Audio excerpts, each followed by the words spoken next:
私、無国籍ネットワークのデュアン・シャンカイと原尻伊織と申します。皆様最後までどうぞよろしくお願いいたします。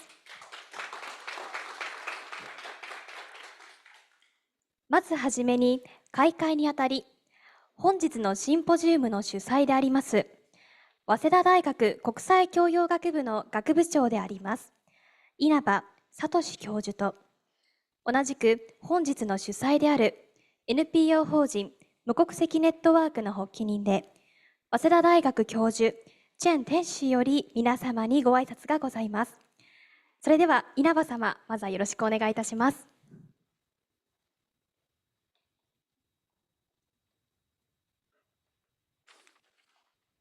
Hello everyone. Can you hear me? Okay, thank you. My name is Satoshi Inaba. I'm a Dean of the School of International Liberal Studies.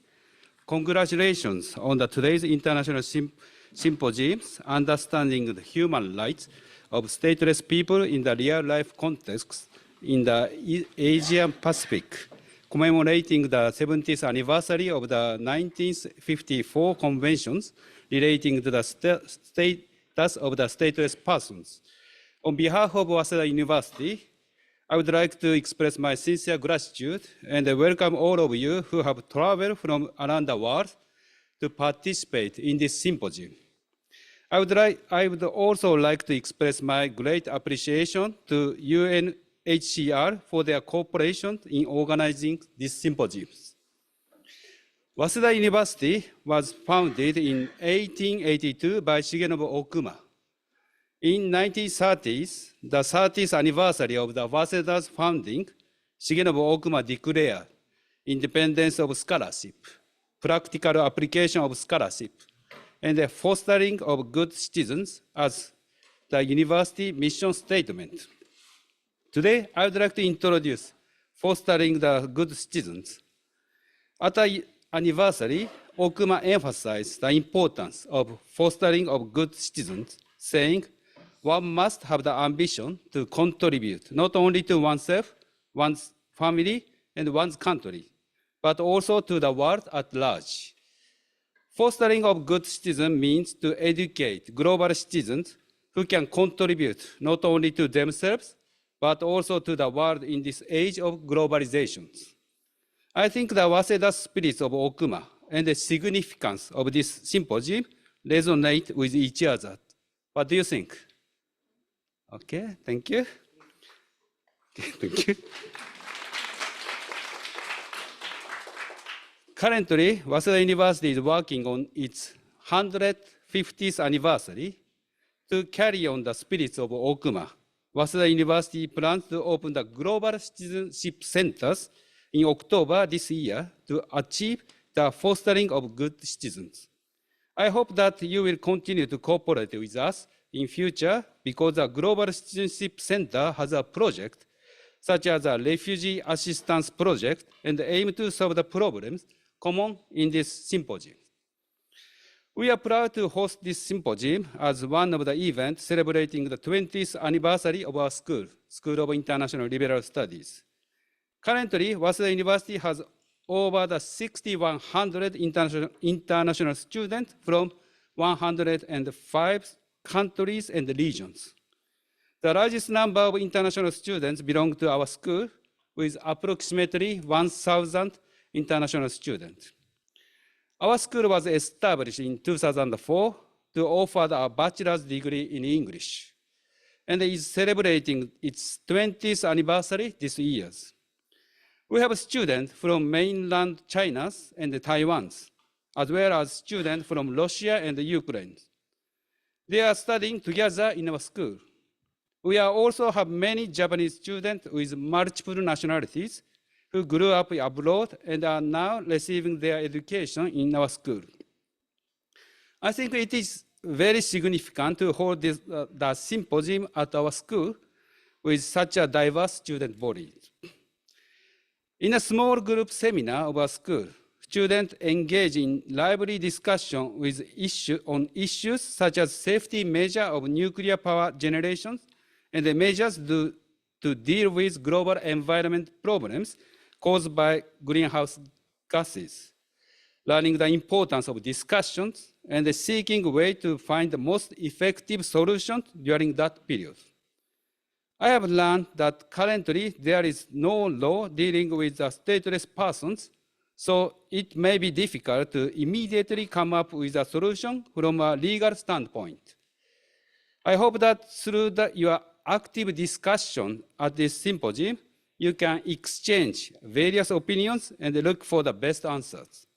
I would like to extend my best wishes for this symposium to be a meaningful and successful event.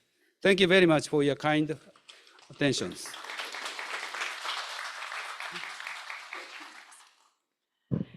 稲葉様、ありがとうございました。続きまして、チェン教授、よろしくお願いいたします。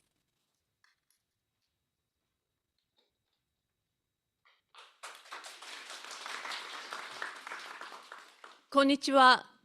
早稲田大学国際教養学部、そして無国籍ネットワーク発起人のチェン・ティエンシーです。ララと呼ばれてますので、そのようにお呼びください。このシンポジウムを提案させていただいたので、僭越ながら趣旨説明をさせていただきます。どうぞよろしくお願いします。今日は国際シンポジウムアジア太平洋の無国籍者の暮らしと権利にお集まりくださり、誠にありがとうございます。会場のみならず、国内外からたくさんの方がウェビナーに参加してくださっております。今日の数で300人を超えていると思います。研究者や支援者、いろいろな分野の方々が参加しており、無国籍の当事者の方も参加してくださっております。こうした場を実現できたのは、国連難民高等弁務官事務所、そして国際教養学部、無国籍ネットワーク、また無国籍ネットワークユースの協力のおかげです。また私のクラスの授業の学生もボランティアで参加してくださっています。皆さんに感謝しております。今年2024年は1954年に制定された無国籍者の地位条約から70周年です。また UNHCR 無国籍 I Belong キャンペーンの最後の年です。それだけでなく、国際教養学部20周年、無国籍ネットワーク発足15周年、そして無国籍ネットワークユース発足10周年と、いろいろな意味で節目の年が重なりました。無国籍ネットワークは、無国籍者に寄り添い、国籍の有無で差別されることがない社会を築きたいという思いから、2009年に発足しました。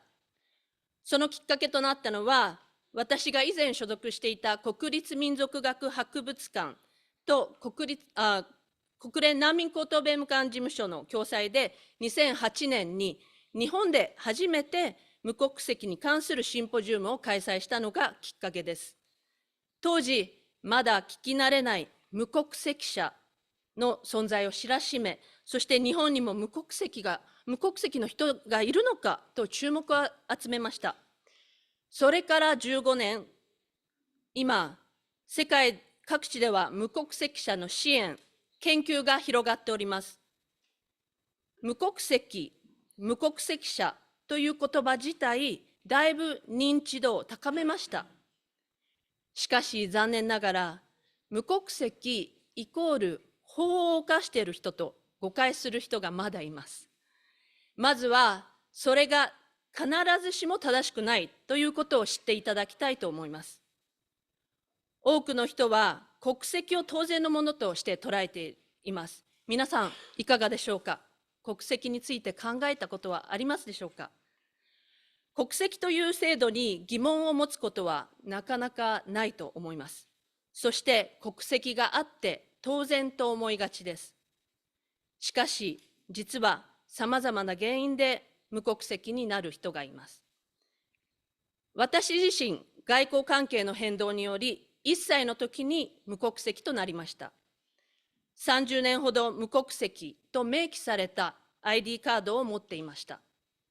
合法的な居住権やトラベルドキュメントもあったので、ビザを申請すれば海外に行くこともできました。しかし、多くの社会の人々が無国籍について知らないので、いろいろな壁にぶち当たりました。その度に私は国籍って一体何だろうと悩みました。今日司会を務めてくださっている上海さんも元無国籍者です。18世紀末、近代国民国家の成立に伴って国籍の概念が誕生しました。国家制度に基づく国籍は排除と包摂のシステムとして機能しています。誰が国民で誰がそうでないかを区分します。そこには国籍という制度が有する排他的な一面が見え隠れします。国籍という制度がある以上、コインの裏表のように複数国籍の人もいれば無国籍の人も生まれます。アジア太平洋地域は無国籍者が多く暮らしています。しかし、無国籍地位条約に批准している国は多くありません。アジア地域でフィリピンは批准していますが、今日マイケルさんもお話しくださいますが、フィリピンの無国籍者の実態はどうでしょうか。本日、大変光栄なことに、国連難民高等弁務官事務所アジア太平洋地域局主席無国籍専門官のアミット・センさんに基調講演をしていただけることになりました。アジア太平洋の無国籍者の実情やグッドプラクティス、今後の取り組みなど、貴重な最新情報に触れていただけることと思います。また、パネリストとして4名の方をお招きしています。まず、マレーシアイスラム科学大学のロツィアナ・モハメッド・ラツィリさん。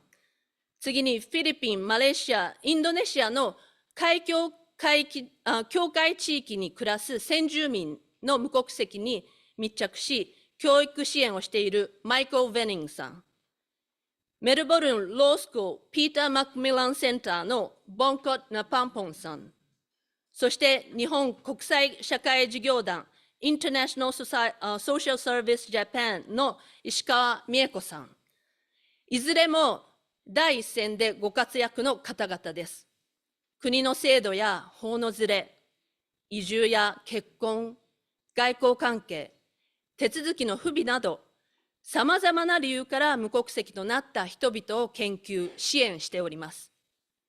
各国の実情を踏まえ、アジア太平洋地域の無国籍者の暮らしと権利について活発に議論していただきたいと思っております。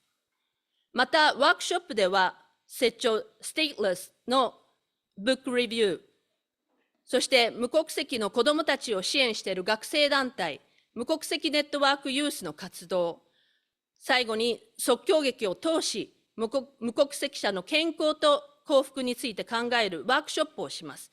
ぜひふるってご参加ください。この地球上に生まれる人一人一人は、生まれる場所、そして親を選ぶことはできません。国籍の有無にかかわらず、尊厳を与えられるべきではないでしょうか。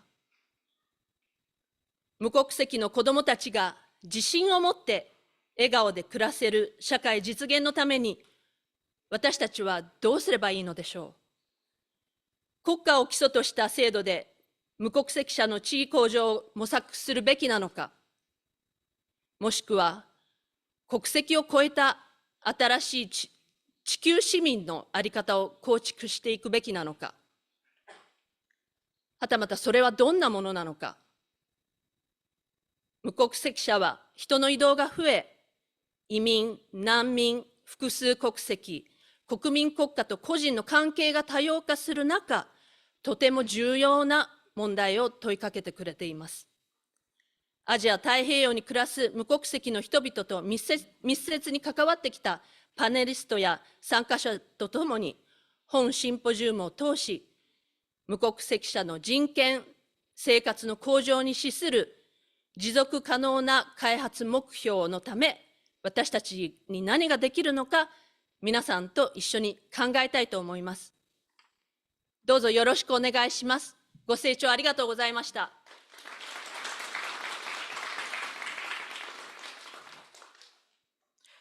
チェン教授、どうもありがとうございました。続きまして、基調講演に移らさせていただきます。本日ご講演いただきますのは、国連難民高等弁務官事務所アジア太平洋地域局首席無国籍専門官アミット・セン様です。I'd like to welcome our keynote speech from Senior Statelessness Officer, UNHCR Regional Bureau for Asia and the Pacific, Mr. Amit Sen。今、映像の切り替えを行っておりますので、少々お待ちください。Thank you. I hope you can hear me and see me clearly. Is it okay? Yes? OK。Thank you so much. First of all, I want to tell you that I'm so honored to be with you today, and I really admire the leadership of Waseda University School of International Liberal Studies in convening this critical discussion for a population that's often left behind. And I also want to congratulate the school on its 20th anniversary. And as the opening remarks noted, there is a strong convergence between the objectives of the school in strengthening respect for human rights and the rule of law and the work that we try to do on statelessness. I also want to express my gratitude to the Statelessness Network and the Statelessness Youth Network for co-organizing this event. As many of you know, UNHCR within the UN system is unique in that we have the most specific and direct mandate to work on statelessness and to resolve this problem that was clarified to us by the General Assembly and also reinforced by UNHCR's Executive Committee. And essentially, we have 4 elements to this work that we'll be discussing today. The first is to identify who is stateless. And this is critical because if we don't know who is stateless, how do we resolve their situation? How do we ensure that they're protected given this unusual and unfortunate legal situation they're in? The second, of course, is to protect them. The third is to reduce cases of statelessness that we're aware of. And the fourth, of course, is to prevent new cases of statelessness, especially for children. The last thing we want as an international community is for a child to come into the world without a legal identity, without a nationality, and without the protection and security that comes with those things. So statelessness is a global problem.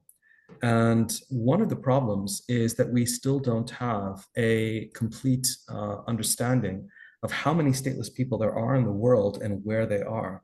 We have data for 4.4 million stateless people, but that's only reported to us by 95 countries. So there's almost 100 countries for which we don't have any data yet on how many stateless people are there, where they're distributed, what their lives are like. And there are reasons for this. Many communities may not see themselves as stateless. They may not like that term, but nonetheless, that may be the correct legal designation for their status. Many countries don't yet have a system to identify or count stateless people or a methodology. So very recently, UNHCR with other international partners released international recommendations on statelessness statistics, which we'll be very happy to follow up and share, that focus on things like including that stateless communities are counted in national census exercises, and that they're also included in our civil registration and vital statistics. I think this will be familiar to many of you, but I wanted to draw upon a little bit of my experience working on statelessness with communities in many parts of the world. I previously covered the Middle East. That was 22 countries looking at stateless people's lives there. And now I have the privilege of working in Asia, covering 45 countries. And what we see that's the same across each is that for stateless people, very often the most basic things they need to live, they don't have a legal right to do that. So freedom of movement, just traveling around their own country, the ability to work legally, to go to school, to open a bank account. They try to manage informally, but very often officially they don't enjoy these rights.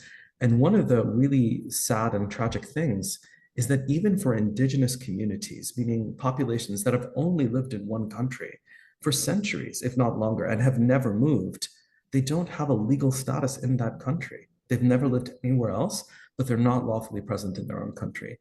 And there's another element here that Japan has taken some critical steps in addressing that I want to come back to, which is that stateless people are uniquely vulnerable to staying in immigration detention forever. Why?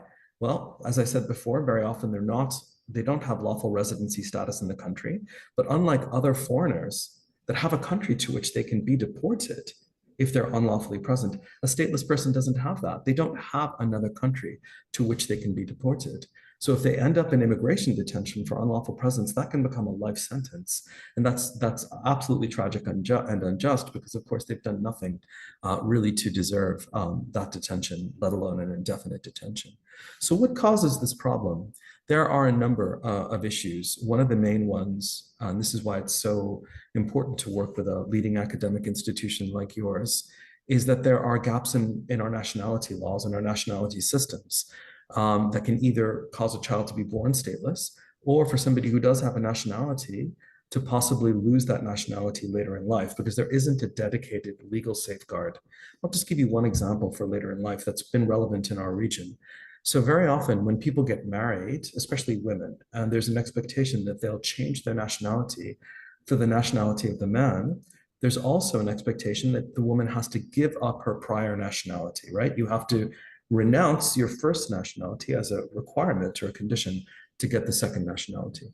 Well, there are many situations, in fact, tens of thousands, where women did this. They gave up their first nationality, but then the relationship ended before they ever got the new nationality of the husband.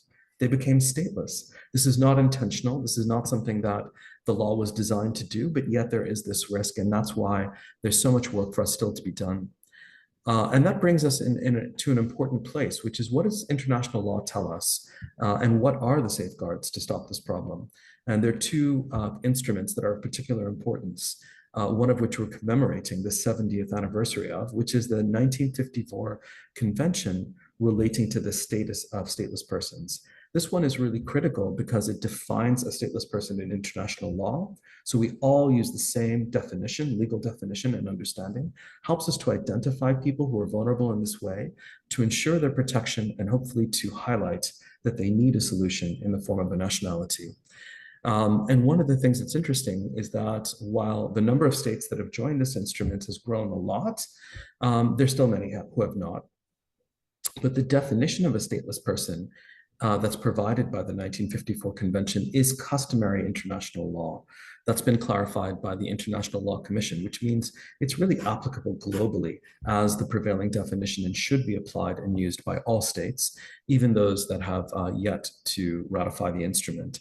It also addresses some of the unique vulnerabilities of stateless people by establishing that once identified, they do have a right to identity and travel documents, and that state parties to this instrument should ensure those rights are enjoyed. One of the key elements in our region is the Sustainable Development Agenda, the SDG, Sustainable Development Goals, also known as the 2030 Agenda. And I think we'll all be familiar with the commitment in Target 16.9 that by 2030, we want every person in the region, and indeed in the world, to have a legal identity. At a minimum, that includes a birth certificate for children, but ideally, we want that to include a nationality as well. Reflecting a little bit on our own work as UNHCR, as many of you know, we had a 10-year campaign to end statelessness called the I Belong campaign that was launched in 2014. And maybe briefly, I can tell you a little bit about what's been achieved, really together in partnership with states, academic experts like yourself, civil society leaders like yourself. 517,000 stateless people have acquired nationality during this campaign. 15 states have introduced dedicated legal provisions to prevent statelessness. 21 states have established procedures to identify and protect stateless people. And since 2010, there's been an enormous increase in the number of states parties to the 1954 Convention that I just described, as well as the 1961 Convention on the Reduction of Statelessness, which has dedicated safeguards both against being born stateless as a child and also against losing nationality and becoming stateless later in life. But there's still a lot to be done, right? So one of the main problems is that in 24 countries, women don't have the same rights as men to give nationality to their own children. And I want to reflect really briefly on my prior experience. I worked on Syria, Yemen, Iraq, and Libya. And we know, I mean, we have data, but we know what happens to families during war. We know that we counted over 1/4 of households that were affected by these conflicts didn't have a father anymore. The father wasn't there. He had died. He had had to serve in the military. He'd become separated from the family. And in many of these systems, a child can only get nationality from the father. So what happens to children in these situations? They're all at immense risk of statelessness. So that's one of the, for me, really compelling examples of why we need to fix that problem. In Asia, we have 5 states that still don't have full gender equality in terms of the right of women to confer nationality to their children. And one of the other things we see a lot here is we have this term called the risk of statelessness. And what do we mean by that? Well, a lot of people are entitled to nationality under the law by virtue of who their parents are, right? My mother is a citizen, my father is a citizen, both of them, or where they were born, if they're in a country where nationality is acquired at birth by being born in the territory. But they have no way to prove this because their birth has never been registered. They don't have any identity documents. Maybe their parents are also citizens, but their parents don't have identity documents, or the parents are not, haven't had civil registration of their marriage or other vital events in their lives. So this is another element that we want to really resolve. And that's why you'll see so much action around making sure that civil registration and vital statistic systems are really inclusive. Looking a little bit about what's happened in Asia over this time, right now we only have 6 states that have ratified the 1954 convention. Only 3 have a statelessness determination procedure to formally identify and protect stateless people. One thing that's notable is that the Philippines has done both, so taken some very positive steps. Another thing that's worth noting is that all states in the region have ratified critical human rights instruments, such as the Convention on the Elimination of Discrimination Against Women, which has this core principle that women and men must have equal rights to give their children their own nationality. There's also very widespread ratification of the Covenant on Civil and Political Rights and universal ratification on the Convention on the Rights of the Child. And these are really vital in establishing that every single child, irrespective of why they're present or the status of the parents, every single child must acquire nationality at birth, have a birth certificate, and a legal name and a legal identity. So touching maybe a little bit more specifically on some of the progress that's been made in Asia, especially considering who are panelists today, I want to talk briefly about some of the countries. Malaysia is notable for really resolving the statelessness of a historic population, which is the ethnic Tamil population that was brought to the country by the British during the colonial era. And what's notable is that when Malaysia acquired independence, its constitution was clear that this community can apply for Malaysian nationality. But like many others, it was not such an easy process because they were geographically isolated. There was a lack, again, of birth registration. The community was not aware of their own rights or the procedures. So a critical element of making an impact has been work with NGOs. In Malaysia, for instance, there's an NGO called Development of Human Resources in Rural Areas, DRA, that continues to assist this population in acquiring nationality and ensuring that problem is solved. And then looking again to the connection between civil registration and nationality, there was a really exciting program launched in 2019 called the MECAR program, which is recognizing that for isolated groups, impoverished groups, more marginalized groups, they can have challenges coming forward to register births or new vital events. So let's bring registration to them. So this is a mobile biometric civil registration program. Since its establishment, has helped over 80,000 individuals apply to formally register and document key vital events like births and marriages. And again, those facts are very important in preventing statelessness, right? We mentioned that the Philippines is notable for having acceded to both of the statelessness conventions and establishing a statelessness determination procedure. And that's been very important in protecting those individuals, counting who really is stateless and hopefully putting them on a path to acquire nationality. But the Philippines is notable for something else that is really exciting. We have in many legal systems, actually in most legal systems of the world, this thing called the foundling's principle. A foundling is a child who is discovered, but we don't know anything about that child. We don't know who its parents are. We don't know really where it was born. We don't know its background. Very often this could be infants, but it could be also children who are a little bit older. Most countries in the world, in their nationality law, have this idea that given how vulnerable a foundling is, if we find a foundling, doesn't have any parents, we don't know anything about its background, we will treat that child as a citizen. But that principle has been hard to use. It's been hard to implement, and globally, it's not very well implemented. So in 2022, the Philippines adopted a new law called the Foundling Recognition and Protection Act, which is really coming forward as probably the model law on the global stage of how to effectively implement this provision and ensure that every foundling, in fact, does enjoy the positive element of that protection and is recognized as a national and also has a birth certificate. Thailand is also interesting. Since 2015, Thailand has granted nationality to over 80,000 stateless people. So that's a significant reduction over that time. And again, they have a multi-stakeholder approach that I think we see modeled in this symposium. We have academics, we have attorneys, we have civil society experts. We also have the UN present. But for instance, in Chiang Rai province, the local district office of the government established a working group and very deliberately invited NGOs to participate in that group. And those NGOs are instrumental in facilitating applications for nationality. Because again, even if you're eligible, the procedure to apply can sometimes be difficult for certain communities. Turning to Japan, it's notable that Japan has really been a leader on the global stage in many critical ways. One of the most important things that's happened is that states have come forward to formally pledge through the Global Refugee Forum that they are ready to take concrete action to prevent and reduce statelessness. And Japan was one of the 5 first co-convening states of the Global Refugee Forum in December of 2023, which was dedicated to securing pledges to address this issue. Japan also has a range of very positive legal provisions in its nationality law, and also administrative and judicial precedents to prevent statelessness among children, especially children born or found in the territory.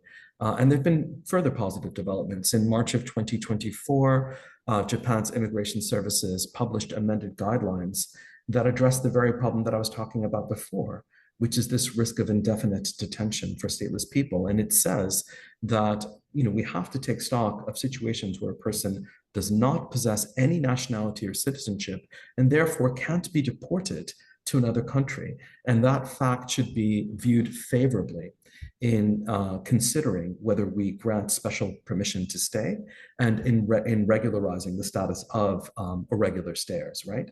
Because again, stateless people who are unlawfully present can be otherwise at risk of indefinite detention. One of the things that's interesting there, though, is that it presupposes or requires a systematic and reliable way to determine who is stateless, and perhaps that's something that can be examined more. And it may be, may be useful to also consider in that regard, possibly a dedicated statelessness determination procedure. One of the other really critical points that Japan has done is very dedicated and wide-ranging coordinated effort to end this issue of mukusekisha.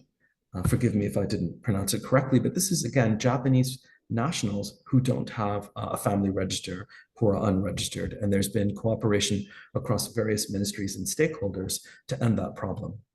Coming back a little bit to where are we as a global community and where are we as UNHCR after 10 years of this campaign, one of the most important things that we learned as UNHCR is that effectively ending statelessness requires political will, long-term commitment, and the participation, expertise, and contributions of a diverse body of stakeholders, many of whom we see gathered together in this symposium. We can only end this problem by working together and taking the whole of society approach that was spelled out in the Global Compact for Refugees. And that's why this year, at the end of this year, we'll be launching a new global alliance to end statelessness that invites participation from NGOs, academic institutions like your own, as well as governments. And it's notable that in our region, Thailand and the Philippines have already joined this alliance, and we would really be grateful and honored if others would consider doing so, including governments, but also universities. The Global Alliance will be formally launched in 2024. And there will be other initiatives and opportunities for us to partner jointly in this work as a community of collaborators. But just to close, what I really want to do is express my gratitude for the university, the Stateless Network, the Statelessness Youth Network, in convening this critical discussion at this moment. It's not only the anniversary of the 1954 convention, it's the end of a 10-year global program to try to end statelessness, where yes, a lot has been done, but so much more remains to do. But what we do have are some good models of effective and good practice, and a lot of lessons learned. And I'm hopeful that this symposium can further facilitate the exchange of those lessons learned, those good practices, as well as our common challenges and how we can address them going forward, not only individually, but through dialogue across the areas of our work and across perhaps some of the states and regions. And again, I really want to thank especially Japan for the critical leadership on the Global Refugee Forum and in convening today's discussion. Thank you so much.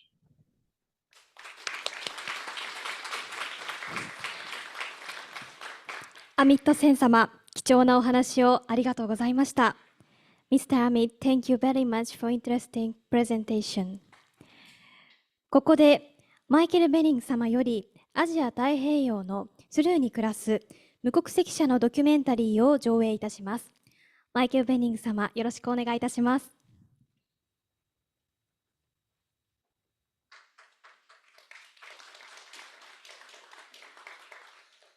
Hi, thank you all for coming. What you're about to see is a clip from a documentary by Christine Ramos on the Sama Dilaut people. They are people that unfortunately have become invisible in the eyes of many states, not just the Philippines. And as a result, in a world where the state is the one that ensures your protection, you don't have any, really, when you're invisible. And I want you to notice the look they have on their faces in their when they speak. It's a very humble, almost humiliated face. It's the sort of face that you get when you experience what I call silent suffering, when you live through a difficult life, unable to speak up. And this is unfortunately the reality for so many Sama Dilaut. But I also want you to notice the resilience, the hope that they still plan for their future. They want to have a better future. And yeah, I hope that this gives you an insight into how their lives are and how they think. Thank you very much.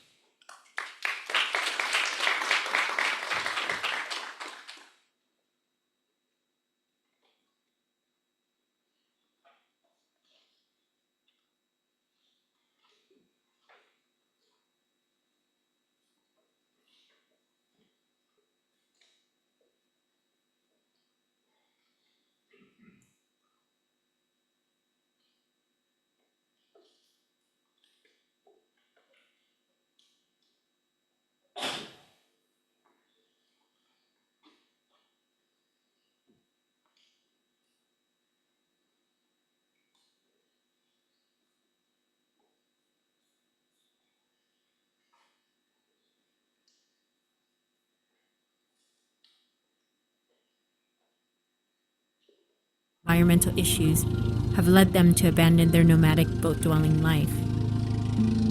Mani ano man ya usah kami mau po bang niya tatamban kami na then ko ina ko usaha ko napalasan kami bana tapakalum kami na matto kami nami to sadya na usaha kami sanang na bana kami pindah.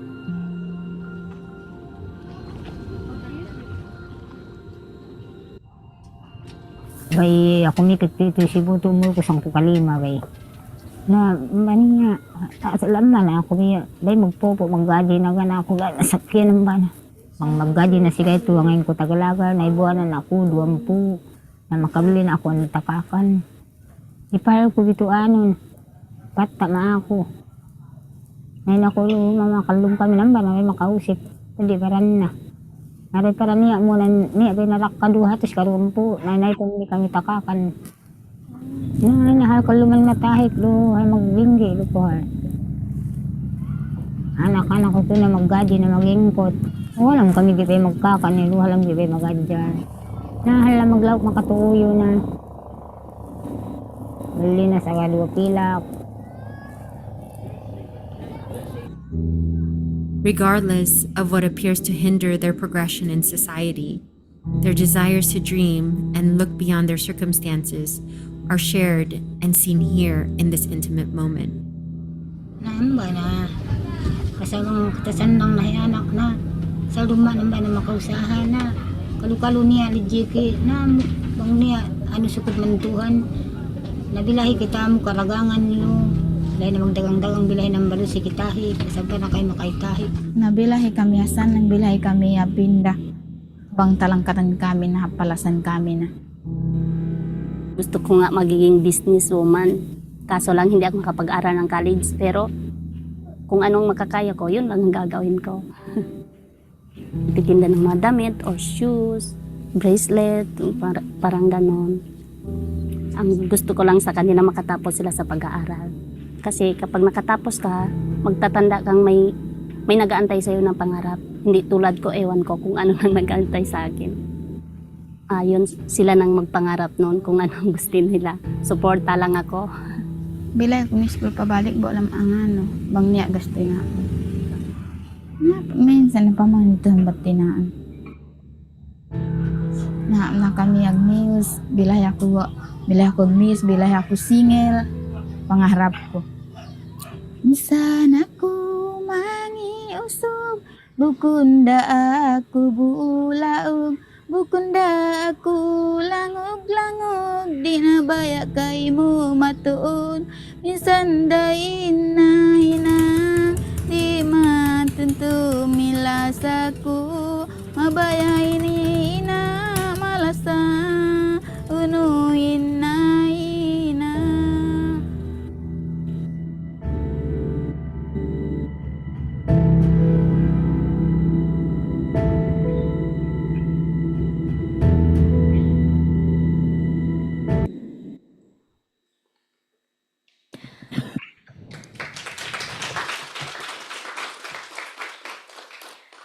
皆様、ドキュメンタリーをご視聴いただきましてありがとうございました。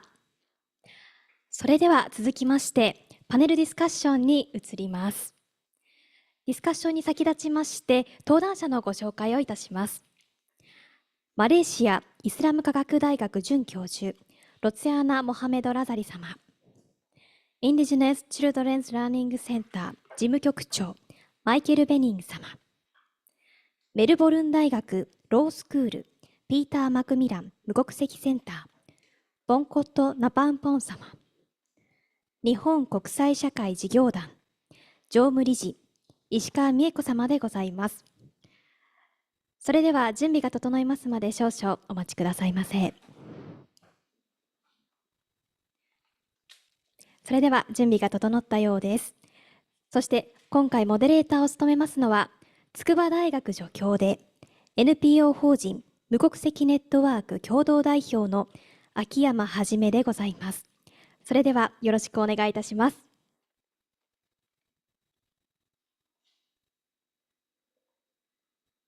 Okay, good afternoon, everyone. Thank you very much for coming to this symposium. I'm Hajime Akiyama. I'm a co-representative of Stateless Network. Thank you very much for coming. And I would like to thank all panelists today. Thank you very much for coming to Japan to attend this symposium. The first part, a very first keynote lecture that Mr. Amit Sen made really illustrated the global initiative related to deal with issues on statelessness. And the second part, which is this panel discussion, which allows us to understand the actual issues or the reality of statelessness. And there are many stateless persons or people risk of statelessness around the world. And this symposium particularly focuses on Asia Pacific to understand what is the reality of stateless persons. And we could invite very important scholars, practitioners from across Asia Pacific. And thank you very much for attending this symposium. And as Amit mentioned, this is the 70th anniversary of the 1954 convention relating to the status of stateless persons. And according to the convention, there's a definition of stateless persons. That is, stateless persons are someone who are not recognized as a national by any state under the operation of its law. And this is a legal provision, which is really important to think about the protection of human rights of stateless persons. But at the same time, I think it's really important for us to see the reality. What would be the lives of stateless persons? And this session wants to explore the reality of stateless persons. And as Lala mentioned, who is the founder of Stateless Network, mentioned, this is the 15th anniversary of Stateless Network. And we have just created the brochure of statelessness. This is in Japanese, but there's an English version as well. And also there are some the versions of some other languages. And at the entrance of this venue, there's a QR code for these different languages brochure. So please look at that. Based on our experience of Stateless Network, we hope to assist people to understand the reality of stateless persons. So I hope you to refer to these as well. Okay, so this panel discussion will last until 3:20 in the Japanese time. So we have around 1 hour. And this panel discussion will be composed of 3 parts. The first part is, I will ask panelists 2 questions. The first question is, what is the human rights issue of stateless persons in your area of expertise? And the second question would be, so by looking at it, we hope to understand the various issues related to statelessness, because issues related to statelessness is really diverse. So it's really important for us to understand the diverse reality first. And second, I will ask a question, what are the cases that human rights issues of statelessness stateless persons solved in your area of expertise, or what are remaining issues for remaining challenges for stateless persons, and what can be solutions. I think I hope these questions to be allows us to think about what we can do from now and to solve the issues related to stateless persons. And for the remaining time, I hope to open the floor so that you can ask questions, then we can answer to the questions. So regarding the Q&A session at the end, we will ask some of our staff to rotate this microphone, so you can raise your hand and you can ask questions, either in Japanese or English. And also for those who are participating online, you have Q&A function in Zoom, so you can use that so that our staff will say it aloud in this venue. Then we hope to cover these questions as well, either in English or Japanese. Okay, thank you very much. So let's move on to the real substantial part of this panel discussion. So maybe from Rosiana, you can answer the question. That is, what is the human rights issue of stateless persons in your area of expertise? And please introduce yourself as well. Okay, please. Konnichiwa. Good afternoon, everyone. Thanks for being here. My name is Rosiana, and I'm an associate professor, and I'm attached to a law school in Malaysia. I have researched statelessness since 2014, when I embarked upon my PhD journey. I realized that it is an area that was under research back then, despite the magnitude of statelessness in our own backyard. We didn't have much research being done to look into this problem. And I undertook the research from my discipline. I look at the issues from the legal perspectives mostly. And my PhD is about safeguards against statelessness. I look into nationality and birth registration frameworks in the 10 ASEAN member states. Yeah, and I gave some recommendations following my research. So back to the question by Mr. Hajime about the human rights situations, is it? Yeah, human rights situations of the stateless person. So to give a little bit of background and to recall what Mr. Amit Sen has actually explained a little bit about the situation of statelessness in our region and also in Malaysia. So we have statelessness that exists in the context of migratory situations and also in situ situations. So we have stateless persons among long-standing populations who have lived out their entire lives in the country pre-independence, but were excluded from registration for citizenship for various reasons. We have cases of statelessness due to legal discrimination. Basically, in Malaysia, it's rooted in gender discrimination. So we are actually among the 24 countries that still discriminate children on the basis of gender in acquiring citizenship, and we still reserve Article 9, Sub 2 of the Convention on Elimination of Discrimination Against Women. We are a member of the CRC, Children's Rights Convention, but we do also reserve Article 7 on the right to legal identity for children. So, basically, I just want to highlight that statelessness is already a precarious position if you are a stateless person. But if you are stateless and you have no legal status, that exacerbates the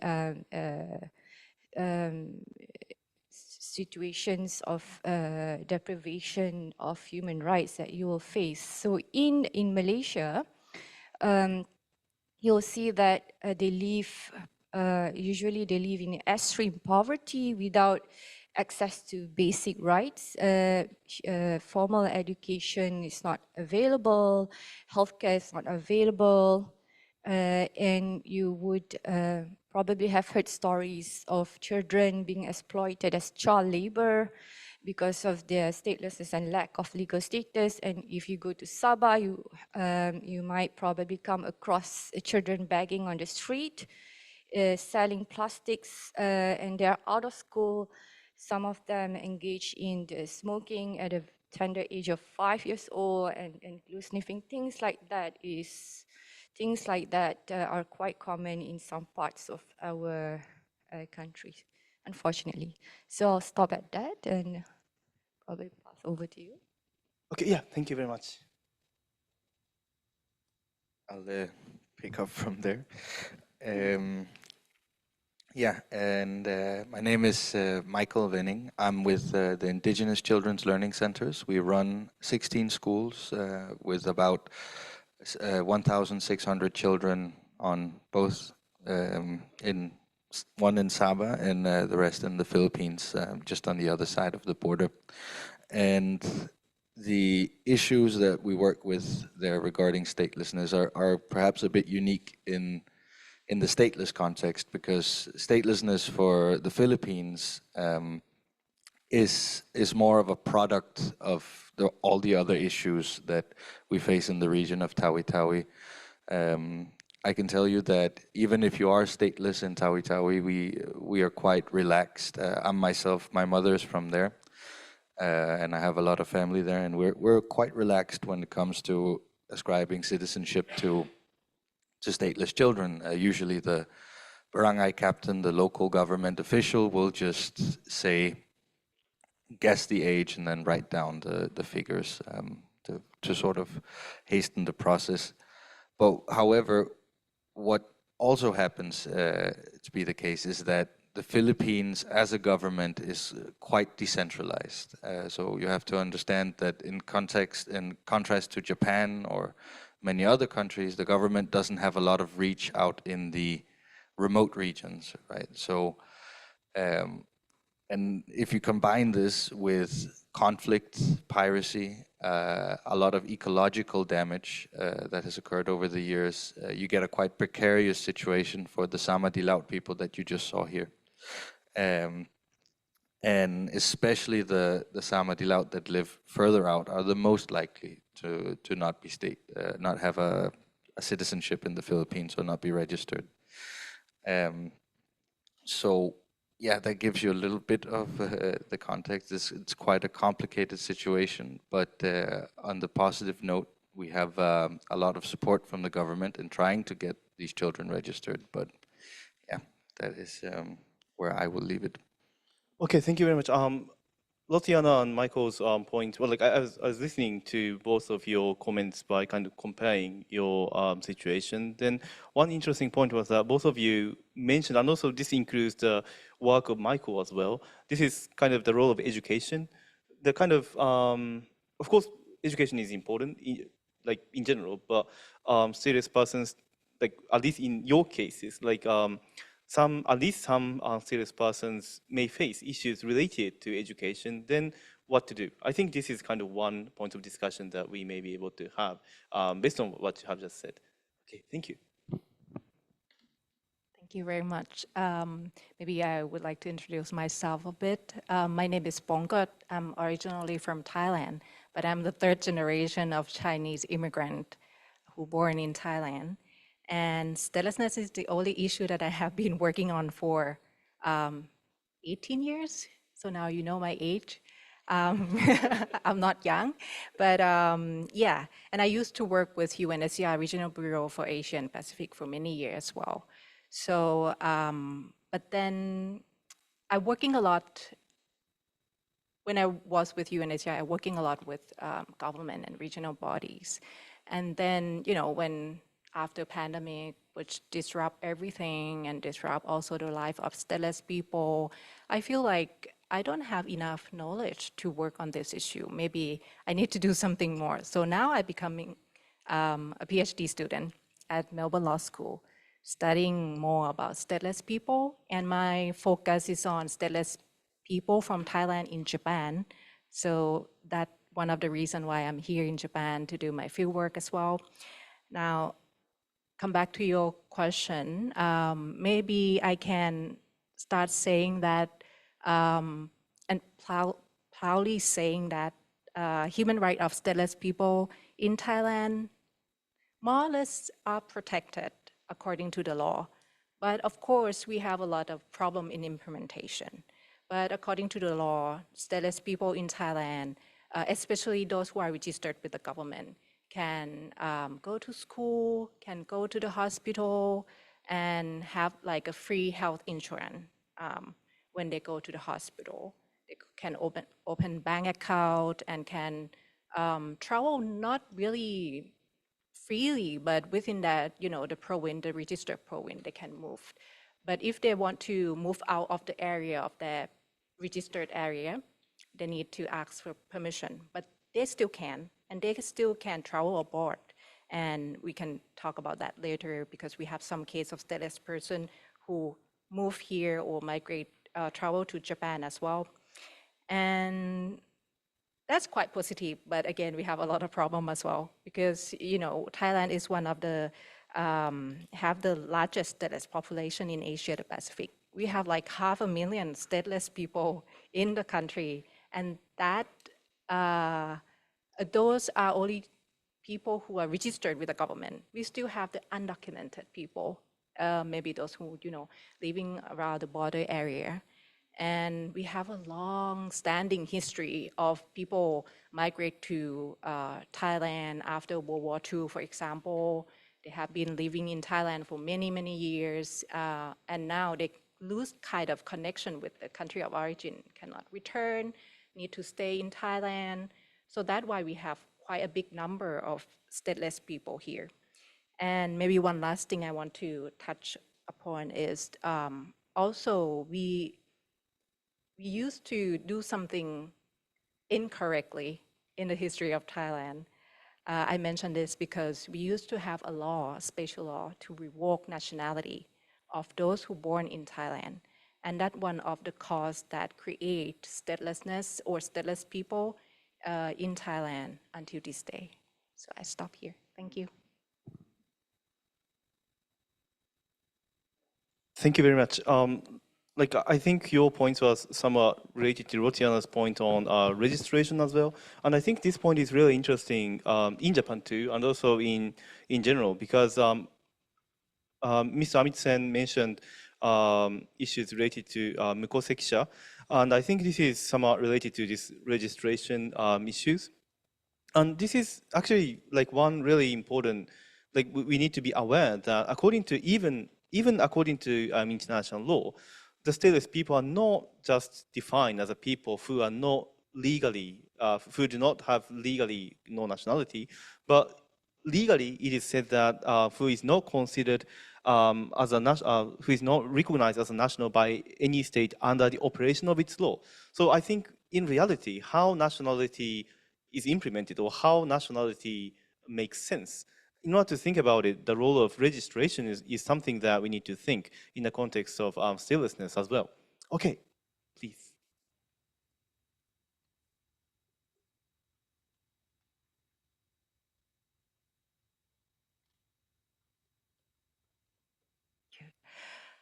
はい、皆様こんにちは。日本国際社会事業団 ISSJ の石川と言います。私はソーシャルワーカーでして、私の所属する ISSJ では無国籍の方の支援を行っております。ですので本日は支援者としてここに来ております。質問にお答えする前提として少し私たちの法人がやっていることと、それから日本における無国籍の状況についてお話をさせていただきたいと思います。ISSJ はですね、1952年に戦後の日本で、当時日本は占領されておりましたので、駐留軍兵士と日本人女性の間に生まれた混血と呼ばれたお子さんの家庭を探す養子縁組の仕事を始めました。でそこから現在に至るまで養子縁組もやっておりますけれども、その当初のその国際的な養子縁組という流れから日本にいる外国の方々の支援ということも行っておりまして、その中に難民の方、難民申請中の方、それから国籍のない方がいらっしゃいます。はい。でどういう方々が私たちのところに来るのか、相談に来るのかというところで、無国籍の方に限ってというか、無国籍の方についてなんですけれども、ご本人ですとか家族の方、それから知人の方が相談に来ることもありますし、最近は社会的養護下にあるお子さん、つまり児童相談所、児童福祉施設に措置されているお子さんから相談が来る、あるいは何らか行政機関の方が関わっている方が国籍がないかもしれないということで相談にいらっしゃいます。国籍がないかもしれないという形で相談が入ってくるんですけれども、その方が無国籍になっている状況というのは背景が様々でして、たくさんあるので簡単にパターン化はできないんですけれども、ごくごく簡単に言いますと、まずは親が生まれた子どもについて本国で出生登録をしていない。日本の中では出生届を、市役所、区役所に出していますけれども、日本で手続きをしているので本国ではしていなかったという場合があります。それからその他いろいろあるんですけれども、その手続きの不備によるものというのがありますし、また難民関係の方は大使館には行きたがらないので、ですので子どもが生まれても大使館に登録をしないという無国籍の状態の方々がいらっしゃいます。それから法の運用によって無国籍となる場合、つまりその法律としては国籍は得られるはずだけれども、例えば、結婚をせずに生まれたお子さんについて国籍を与えない、特にそのお母さんが自国民であって、結婚しないで産んだ場合には、国籍を与えないというような運用もありますし、また父も母も自分の国の国民でなければ国籍を与えないということもあります。それからですね、あとはその国、法令によってその国の国民として認められていない方々、例えばロヒンギャの方々もいらっしゃいます。ですので、私たちのところに相談に来られた場合は、その人がどういう状況で無国籍になっているかということを詳しくお話をお聞きします。で、相談件数なんですが、少しずつ増えている感じがあります。2019年は15件でしたが、2021年には35件となり、その後2022年は24、そして昨年度は21件でした。これは相談の数です。で、これが多いのか少ないのかというのは、いろいろな考え方があると思うんですけれども、ただ法務省の方にお話ししたときは、非常に驚いていらっしゃいました。このように日本で毎年無国籍の相談があるというのは、あまり想定できなかったのかなというふうに思います。あと、無国籍の方の暮らしなんですけれども、日本で無国籍でいる方というのは、自分ではなくても、親、あるいはその前の世代の移住に伴って来ている方々です。で、そういった方々の暮らし、権利は在留資格によって規定されています。ですので、日本の場合は無国籍であることによって何かができないというよりは、在留資格があるかないか、どのような在留資格であるかということにより、例えば医療ですとか仕事ができる、そういったことが決められてきます。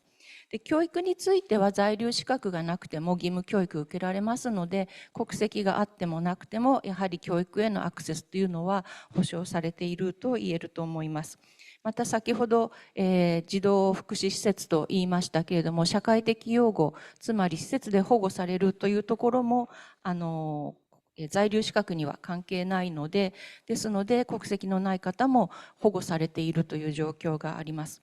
ただそこに、なんというか混乱があるというんですか、国籍があってもなくても、在留資格があるかないかでいろいろなことが変わってきますので、この子どもの保護をしている方々が子どもの国籍について、はっきり言うと無頓着であるということが非常に多く見られます。ですので国籍がないということにあまり気にしてなくてですね、で施設を対処する18間際になって国籍がないんじゃないのというようなことになります。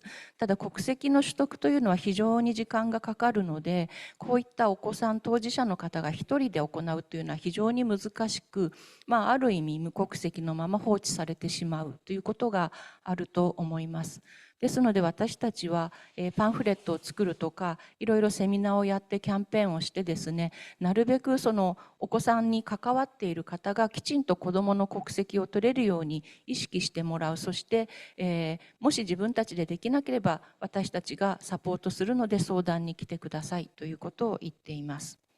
はい、まずは以上です。Okay, thank you very much.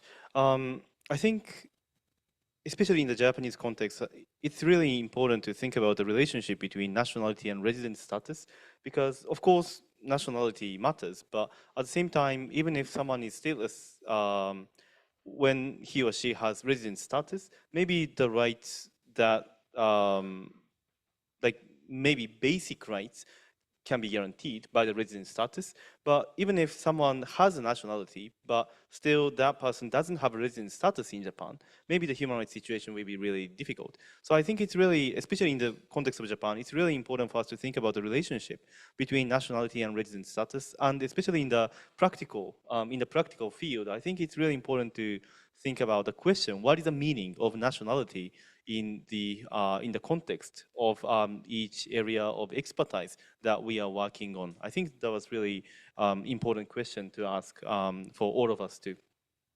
Okay, thank you very much. I think we have interesting and different perspectives to approach statelessness from many different geographical location, and also the different ways to approach from the where we are working on. Then we want to move on to the second question, that is, okay, what are cases that human rights issues of stateless persons solved in your area of expertise, and is there any so-called good practice or something related to that? And what are remaining issues that we need to deal with? Okay, from Rosiana, please. Right, thank you for that question. In terms of what have been done, I can cite a number of instances where probably good practices can be derived from First, I would say there have been multiple registration campaigns, but to map stateless persons and register and help them acquire citizenship if they are eligible. But this particular initiative has been limited to West Malaysia. So we have the magnitude of the problem is larger in East Malaysia, in the state of Sabah, but there has not been systematic efforts to actually map and identify the different categories of stateless persons there and how statelessness can be addressed. But the mapping and registration efforts have led to a reduction of statelessness among stateless persons of Indian descent in certain states in West Malaysia. Other than that, as I think as mentioned by Amit San in his speech, mobile registration campaigns were rolled out in remote locations to reach out to people who cannot make it to registration offices. So we have a decentralized system of birth registration in the country, but because of the geographical factors, especially in mountainous and remote locations, they have to travel very far from their places where they reside to register. So it's a huge barrier for these people, not only in terms of logistics, but also in terms of cost. The government in 2018 has also announced that stateless children, if they have at least a mother or father who is Malaysian, they are eligible to register for public schools. So they can go to public schools. But the problem is in the implementation. Because unlike Japan, where residence permit is very important for you to have certain rights that are very fundamental, in countries like Malaysia, the most instrumental proof of your legal identity is birth registration. So the problem lies in the lack of birth registration for many of these children. So if they are, for instance, born out of wedlock, the law says the default position is that you can only acquire citizenship through your father, through your mother. So if your mother is stateless or is of undetermined nationality, then you are at risk of statelessness. And for these children, there's a lot of stigma around mothers coming forward to register birth because of maybe they want to avoid shame and stigma around having illegitimate children. And if the father is the one, biological father is the one who is taking care of the child, if he goes to register, he can only be recorded as an informant, not as the father. So the link between the father and the child is not legally recognized, right? There are cases where the foreign mothers have left their children in the care of the Malaysian fathers, but the Malaysian fathers cannot transfer nationality. Malaysian fathers sometimes adopt these children, but adoption law does not extend to granting nationality or citizenship to these children.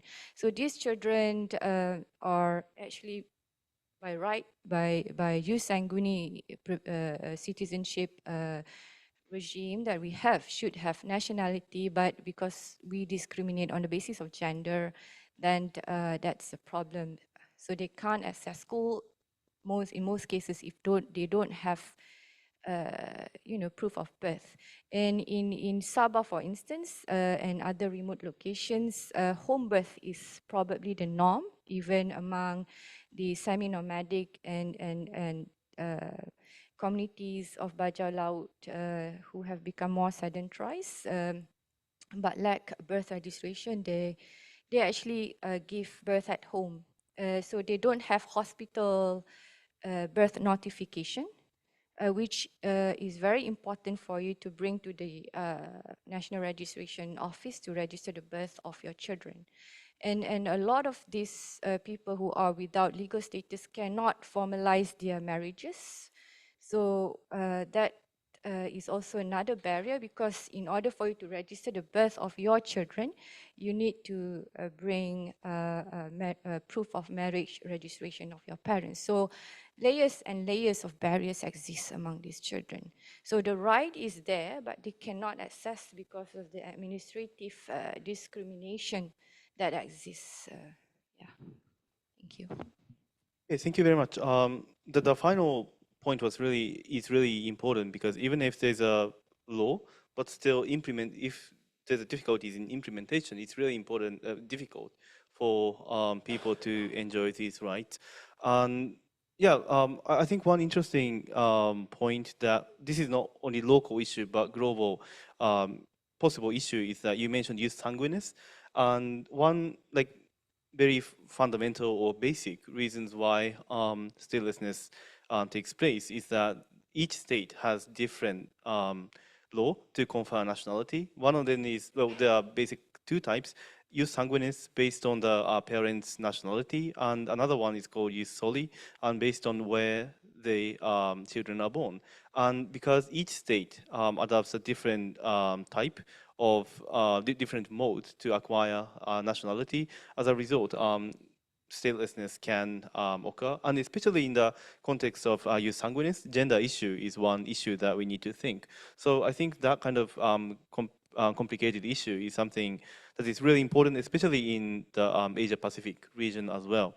Okay, I forgot to mention, but maybe at the end of this panel discussion, you can ask questions to each other. So if you have any question, please think about it and prepare, and I will ask for questions after the second round of this session. Okay, thank you. Michael? Thank you. Yeah, there's a lot of attention that has actually come to this issue with especially the sea nomads. I think something that really highlights how invisible they are is that they go by so many names. They go by Sama Bajau, Bajau Laut in Malaysia. I say Sama di Laut because I know that's what they prefer personally. And one of these reasons is that when you are that downtrodden, when you're that invisible, people usually don't bother you to ask you, what do you think you are? They just give you a name. In some places they're called sea people, sea gypsies also. And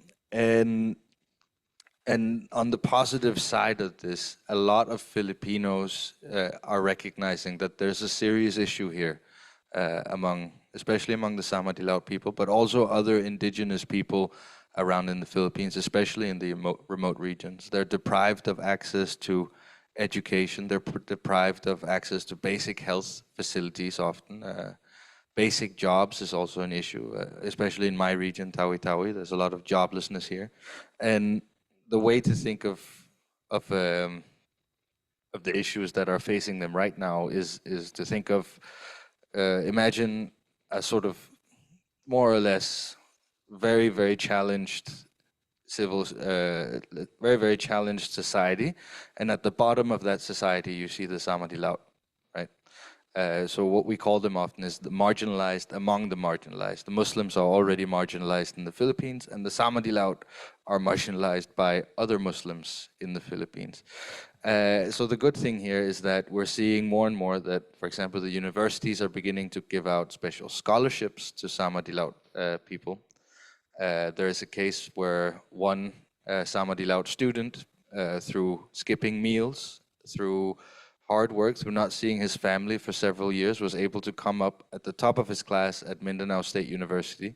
When he came home, he was celebrated for 3 days in his village of Sitangkay.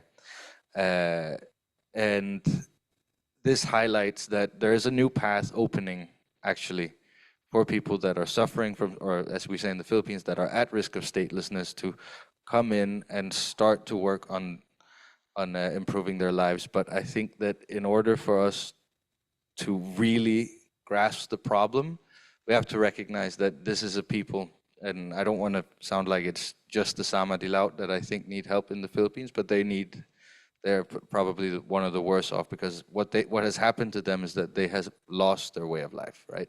They used to live freely, nomadically, and roaming on the seas, and now in a world of statehood and nation states, you now sail a certain amount of miles in each direction, and suddenly you're asked for papers, right? And now also the Chinese Coast Guard is beginning to ask for papers. And what do you do when you live sort of, to give you an impression of how culturally separate they are, they don't have a concept of time even. So if you ask them how old they are, they will tell you, oh, I live there, what else do you want to know? They don't have a lot of the things that you need to operate in a modern society like the Philippines. So what we need to recognize is that they're in a state of humanitarian crisis. And they're going to such extremes that some of them are even resorting to selling their children, right, to get through the day and get some more security in their lives. So I think that although the initiatives are good, although there's an increase, I think I'm also noticing that there's more and more feeding programs for the stateless. There's more attention giving that we have to register, we have to do more census surveys of how many Sama Dilaut people there are.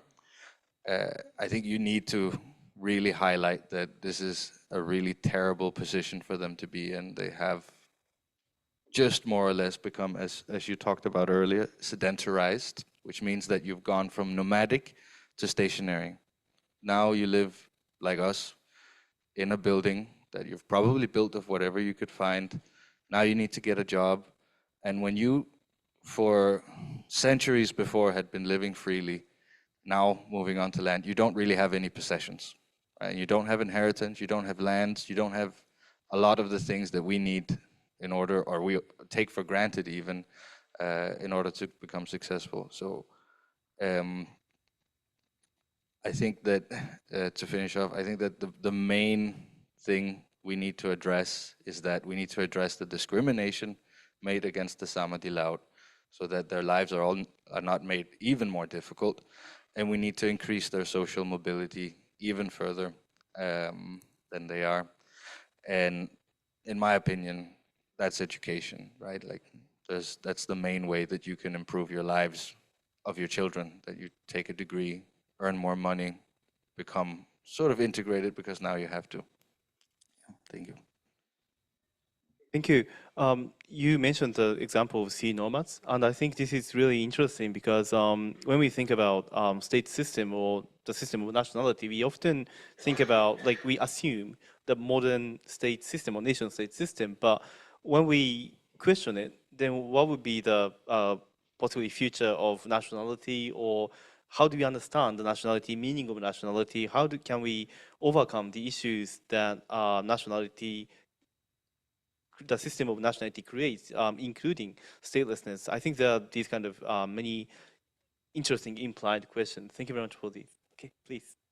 Thank you very much. And before I go on to respond to your question, I would like to echo what you have just mentioned, and also you too, Rosiana, about the importance of education. I think it's really important, and this is something we need to work on, the people. So I think this is the main focus, in my opinion, that we need to keep working on education for these people, so then they have some kind of, empowerment or some capacity to do something for themselves, and then they can move on in their life. And now coming back to your first part of the question about what have been done so far in Thailand, as I mentioned, statelessness in Thailand is long-standing issue. So, and I would say, maybe if I may, in a short period of time, I would mention maybe 4 key milestones that we have done in the history. As I mentioned, that statelessness in Thailand is a long-standing issue. And even in the beginning, we don't call them stateless. We don't know about stateless. But now, gradually, time passed by, we we learn more about this, we learn more about international convention, we learn more about the regional situation, so that we understand more and more. But maybe I would like to mention the four milestones that we have done. The first one is we start to register people who are non-national, who are moved from after the conflict, after the war, from our neighboring country. I think we start that in 1970s. So we start like document them, who they are, where they're from, and what are the group that they would like to call themselves, for example. So that, I think, the first one that we start to understand the situation of these people better. And then the second milestone, I would say, in 2005, we have a really important strategy, we call national strategy, to address legal status and rights of people. So this is a kind of first policy of the government to do something for these people. Again, at that time, we don't call them stateless person, but we know that they have legal status problem. So we try to understand and we try to figure it out, how to help to protect them comprehensively. So we come up with this policy, and it's also the first time that we try to emphasize the need to take both national security and human right into consideration. So, and I would say that this is not the effort only made by the government, but every stakeholder, scholar, NGO, everyone kind of like put their effort together. And the third one, which is, there are several key legal reform, but maybe I would like to mention that we reform civil registration law to recognize birth registration for all. So everyone in Thailand, born in Thailand, can register their birth, even though their mother or father doesn't have any documentation or doesn't have any legal status. They can register their birth. They can have one paper to prove who they are and they're born in Thailand. I think that one of the key first stepping stone to kind of tackle this problem. And then lastly, I mentioned earlier that because of that policy and and everything, human rights of stateless person are gradually protected. We like provide them access to education. We have education for all policy. So even though you are undocumented people who live in the border area, you can go to school and free. We provide, because we think the education is something that we need to invest. And I think it's a good decision for us. But again, having said that, we still have a lot of problem. As I mentioned, we have a lot of registered stateless people in the country. So we still have a lengthy and complicated process to legalize them, to grant them nationality, although they can survive in their daily life, but they still don't have any nationality as stateless people. So that's the remaining gap. And also I would mention that Thailand and maybe other countries in the region as well, we don't have, or we have inadequate safeguard to protect children born to stateless people in the country. So that's why statelessness is kind of a heritage, and the number keep growing because if your parents are stateless and you're born as stateless, and then you carry on past statelessness status, if you like, to your children, grandchildren. So I think this is one thing that I would like to highlight, that we lack this safeguard.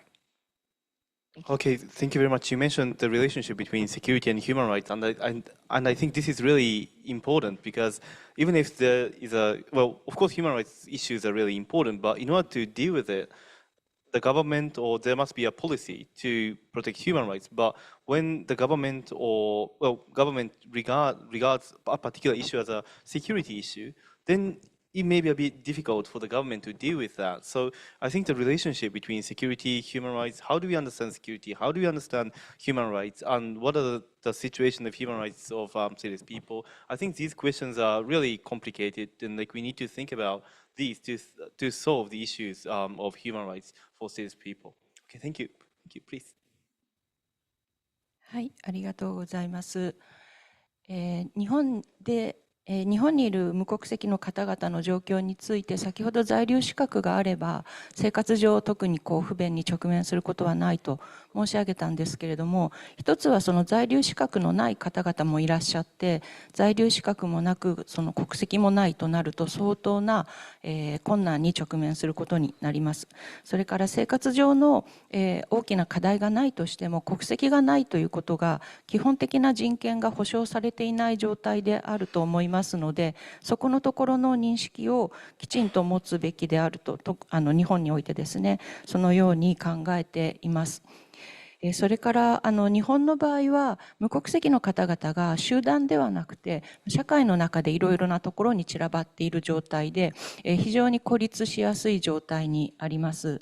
先ほど私たちのところに来る相談の件数を申し上げましたけれども、相談には来たけれどもその後音信不通になるケースというのもかなりあります。もともと例えば親御さんが登録の手続きをしなかったといえば、その背景は例えば非正規に日本にいて当局に知られるのが怖かったとか、あるいはもう親御さんは送還されてしまったとか、何らかのもともと脆弱性がある、全員ではないんですけれども、もちろんそういったことがあり得ます。で、国籍がないというのは多くの場合自分のせいではないですね。生まれた時に国籍のない状態で、生まれてしまった。それは自分の親であったり、国が決めることで全く太刀打ちができないという状況にあります。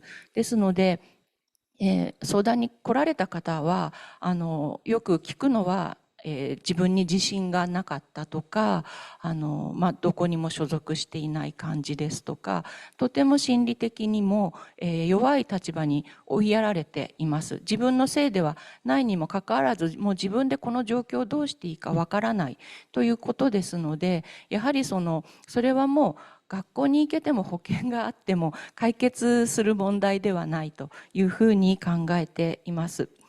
ですので皆さんがおっしゃる教育の重要さというのもありますが、本当にそれを教育を通じてエンパワーメントしていく、あるいはいろいろな支援が入り国籍を回復するところに向かっていくところのエンパワーメントというのはとても重要ではないかと思っています。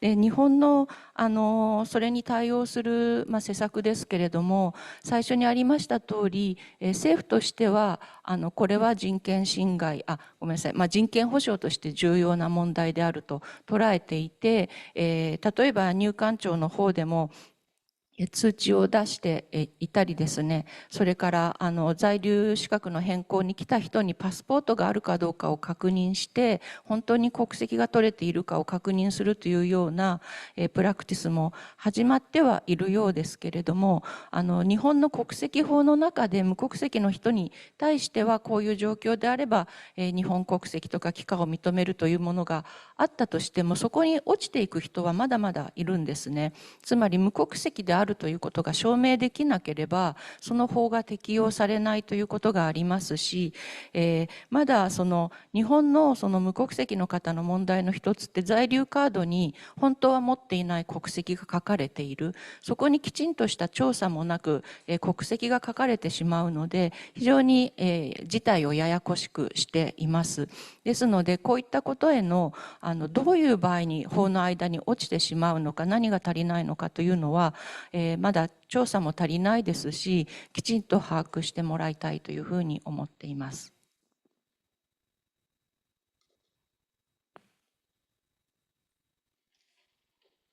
Okay, thank you very much. I think in the context of Japan, it's really difficult to find the kind of group of stateless people because, well, there are stateless people, but it's really difficult to figure out the kind of main group or like a group because, like, they are really spread, and also the issues that they face, and also the reasons why they became stateless is really different. So it's really difficult to figure out the causes and also solutions for them. So I think this is one nature of difficulties to solve the issues of statelessness, at least in Japan.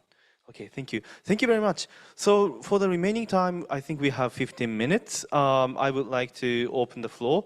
And if you have any questions, please raise your hand, and there are our colleagues in Stateless Network Youth, so they will take the microphone to you. Is there anyone who wish to have a question? Oh, okay. Okay, so please. And do you have any comments to each other? If you do, like maybe after him. Okay. Okay, so can you keep raising your hand? Okay, yes, please, thank you. Hello, my name is Stephen. I'm researching Rohingya refugees in Japan and also Kurdish refugees in Japan. I'm from Hitotsubashi University, if that matters. Anyway, thank you very much for all your discussions and all the useful information from all the different countries, and I learned a lot from it.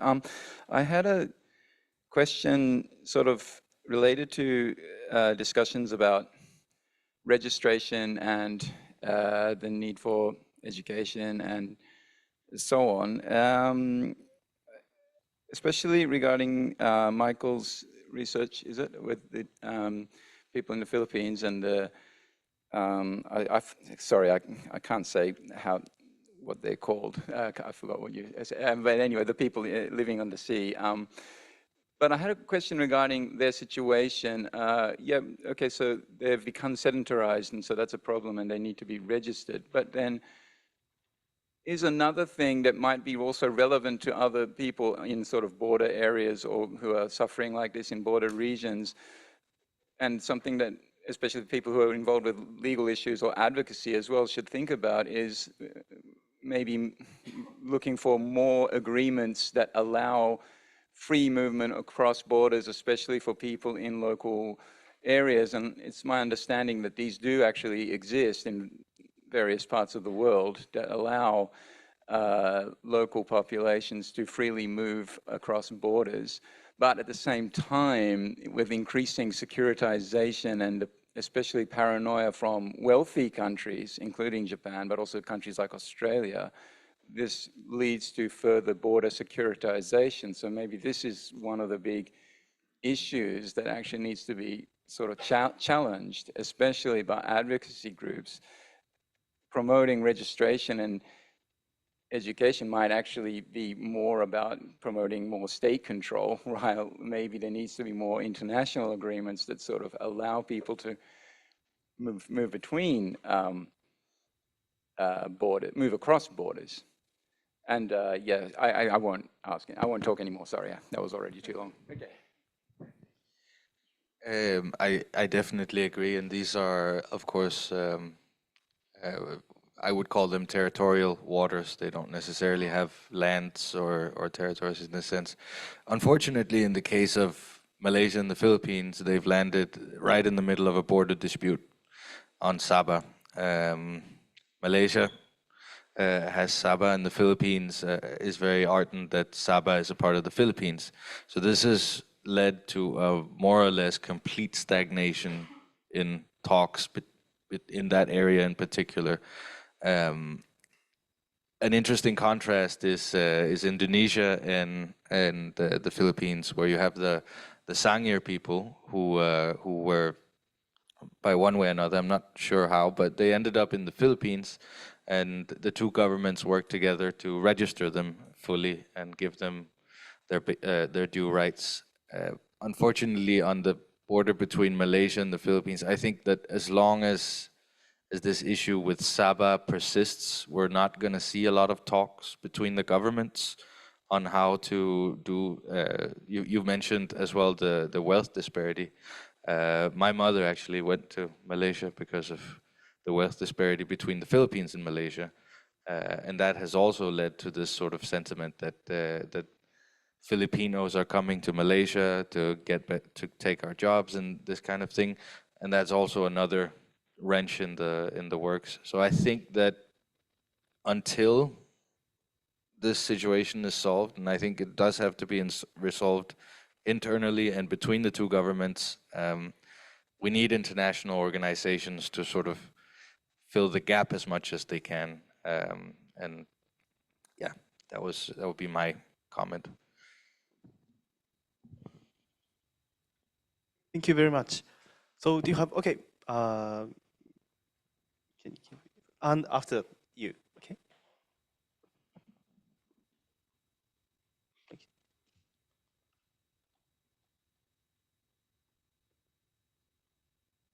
you. So good evening.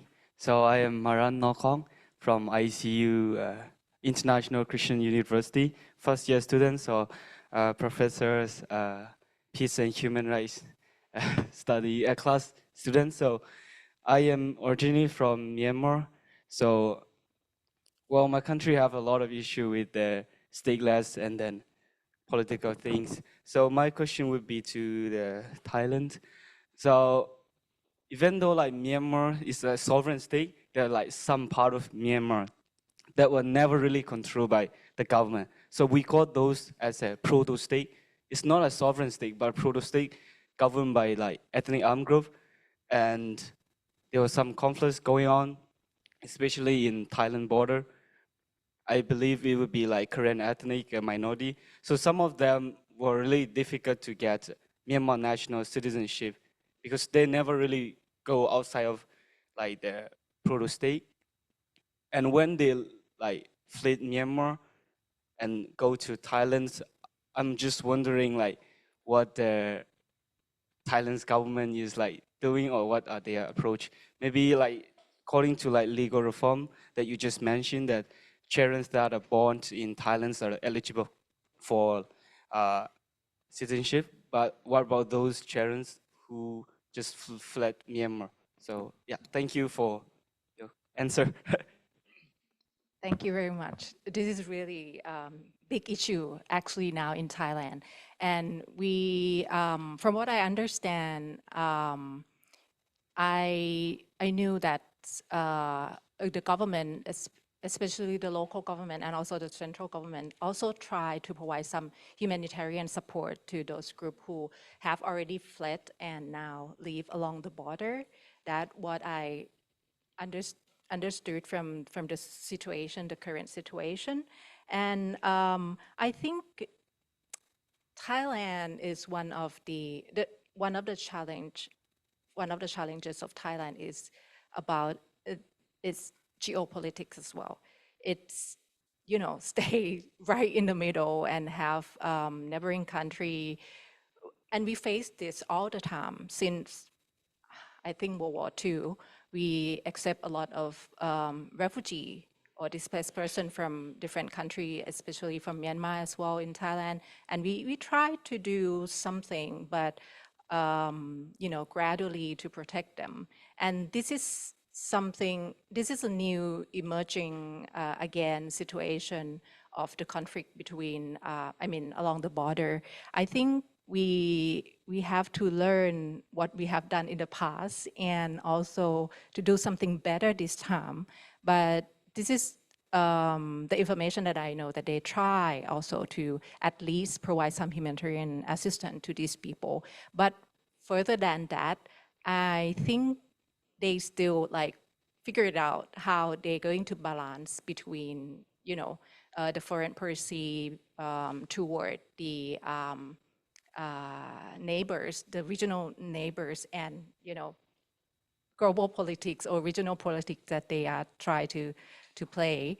So I'm not sure that I will answer your question, but I don't think I can answer more than this. But for sure, I know not only the local government, but the NGO along the border also try to help the people who already fled or who, you know, live along the border because of the conflict between, I mean, inside Myanmar. Thank you. Okay, thank you very much. So the person with the black cross. Thank you. Hello. My name is Josephine. I'm second-year student at SELS. Thank you so much for the talk. I feel like I'm learning a lot.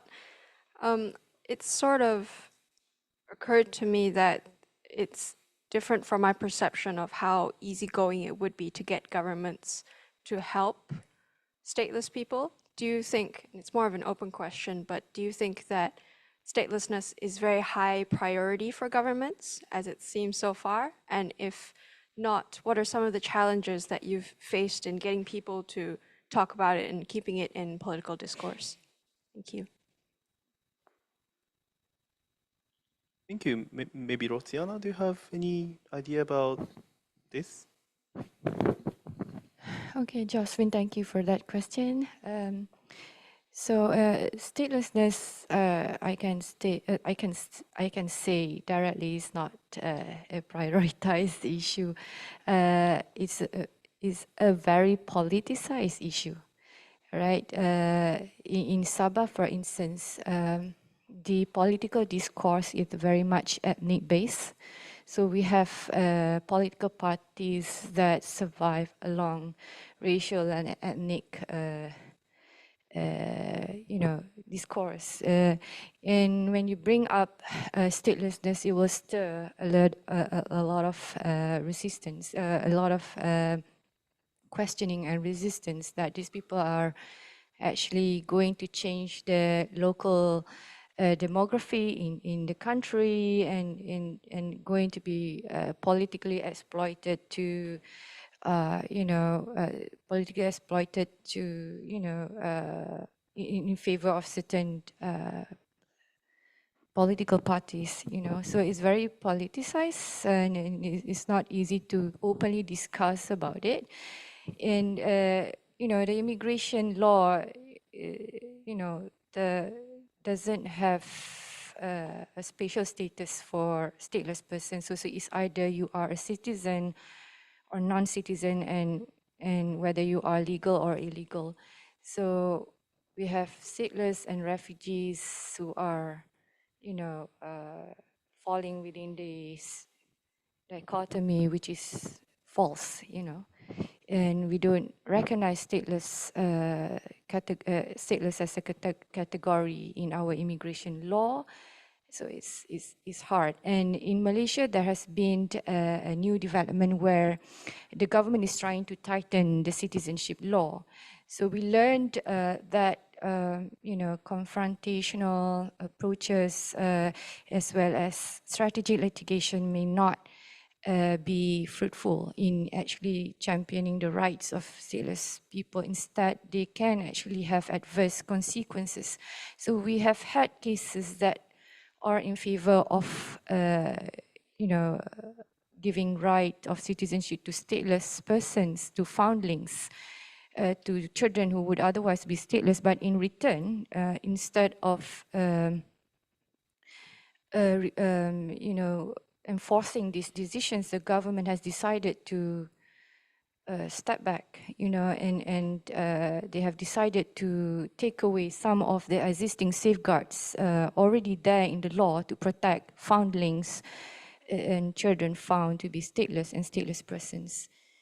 So that has been a huge challenge in terms of advocacy and also in creating safe space for stateless persons to talk about this and champion their own cause.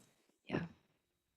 Okay, thank you very much. If Ishikawa-san has a comment related to this? Okay, yes, okay. ありがとうございます。今日3名の方のパネリストと一緒に話をしていて、やはりそれぞれの国で置かれている状況が全く違うということがありますが、これが全部国籍の問題というものが網羅する問題であるというふうに、いかに広い範囲さまざまな事柄を引き起こしているかということを感じました。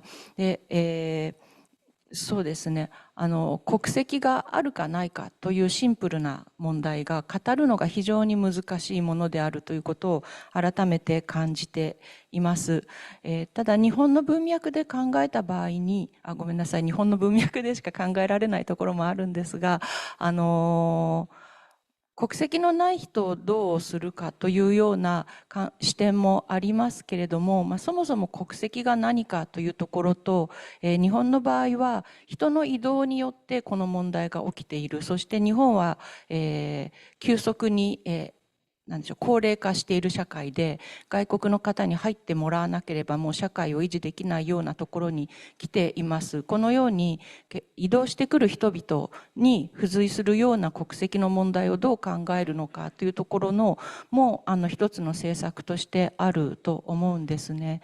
ですので大きな人権の問題であると同時に社会の問題でもあるということを、そういう視点を持って、捉えるべきであるというふうにも思いますし、この難しい課題をいかにみんなで語っていくかというところで連帯も必要であるというふうに思います。そういう意味で私は今日ここに参加させていただいて非常に心強く思いましたし、こういった連帯を発展させていくことが重要ではないかと改めて思いました。Okay.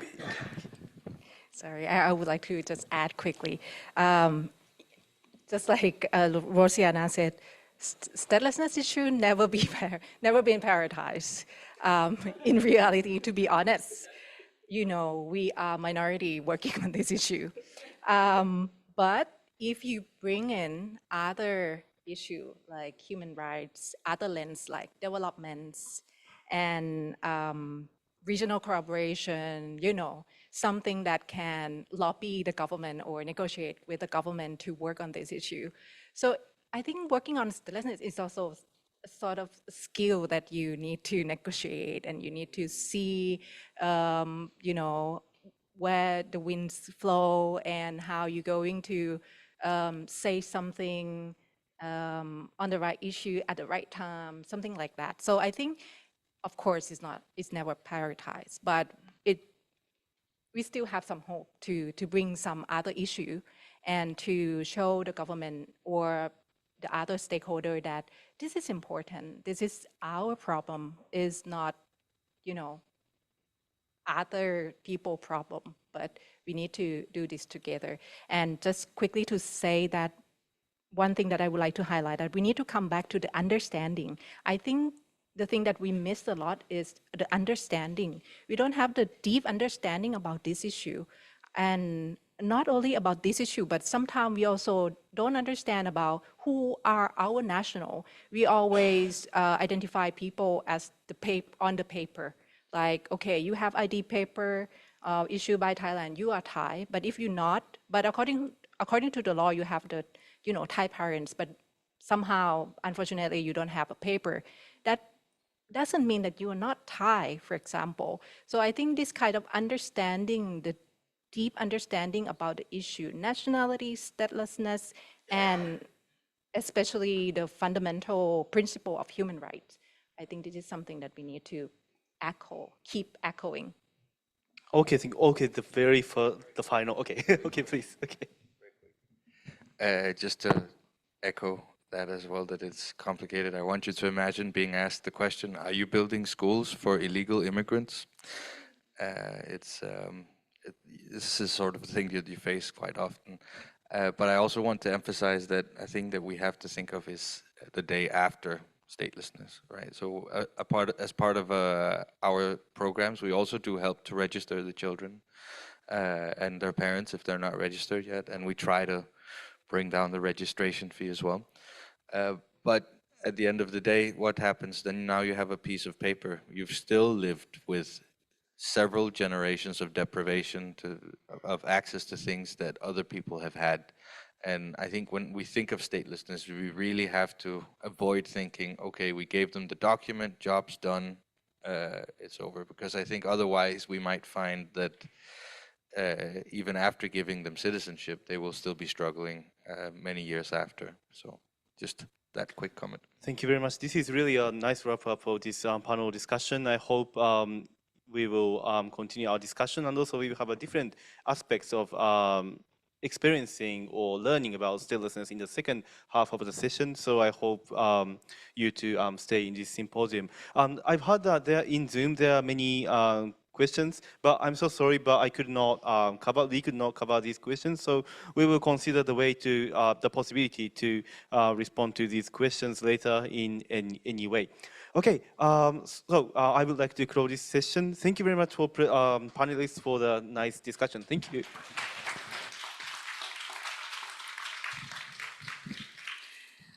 はい、ありがとうございました。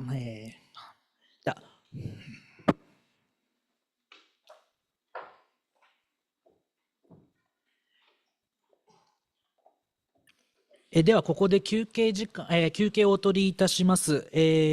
今から約10分ですね、お取りしたいと思います。3時35分にまた再開いたしますので、お時間までにまたお席にお戻りください。それでは再開いたします。ここからの時間はワークショップを中心に進めてまいります。このワークショップではブックレビュー、無国籍ネットワークユースによる活動報告、即興劇の順番で進めてまいります。はじめにブックレビュー、無国籍者の暮らしと声をお聞きください。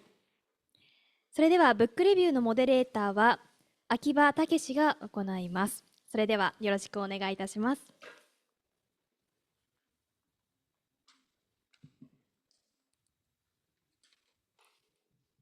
Maybe the reviewers can already appear on stage. Okay. Good afternoon. I'm Takeshi Akiba from the Stateless Network. I have in my hand Chen Tianxi Lara's most recent publication titled Stateless.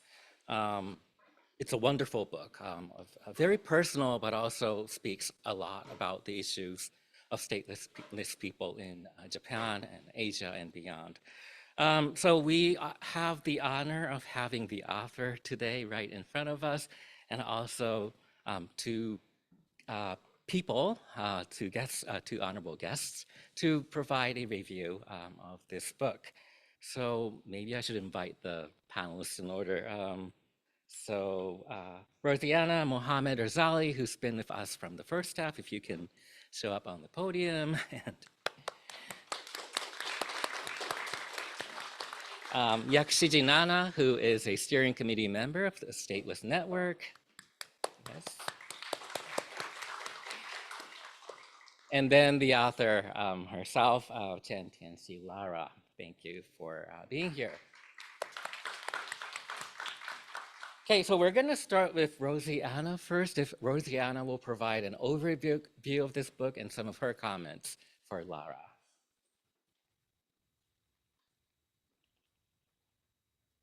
Hello again. Thanks for staying.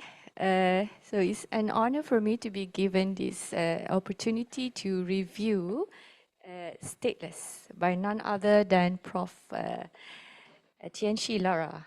All right, so I'll start with the review first and some of the highlighted features of the book that I find fascinating, right? All right, Prof. Tianxi Lara's 236-page autoethnography titled Statelessness delves deeply into the personal and collective experience of statelessness. It explores what statelessness means to the author and countless others she encountered, who faced this anomaly due to state-manufactured contradictions and exclusions inherent in flawed citizenship systems. As Lara herself puts it, these systems simply cleave the population into citizens and foreigners. Born in Yokohama to parents who migrated to Japan from mainland China and earlier from Taiwan, after World War II, Lara and her family became stateless aliens in Japan following the cessation of diplomatic relations between Japan and Taiwan or the Republic of China in 1972 when she was just a year old. The author vividly narrates the subtle and profound impacts of statelessness on her family and herself. Statelessness gradually unfolded in multifaceted contexts of her life in Japan, in between borders, and in other countries she traveled to. Beginning with research on stateless residents and Japanese citizenship issues, a personally sensitive area she approached with reluctance, Lara gradually ventured into the wider world as a postgraduate student and researcher.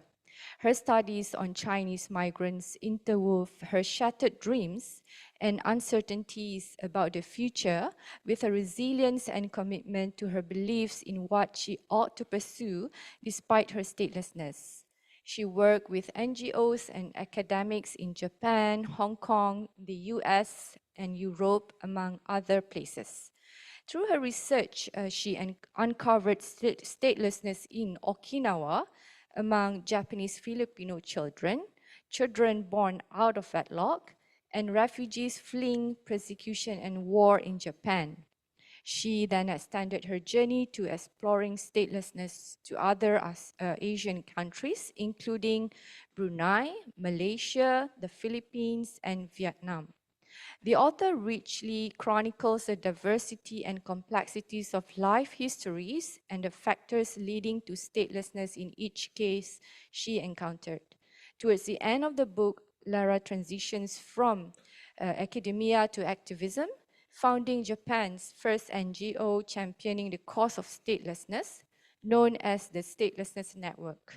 As a researcher come activist, she not only studied but also raised public awareness of statelessness.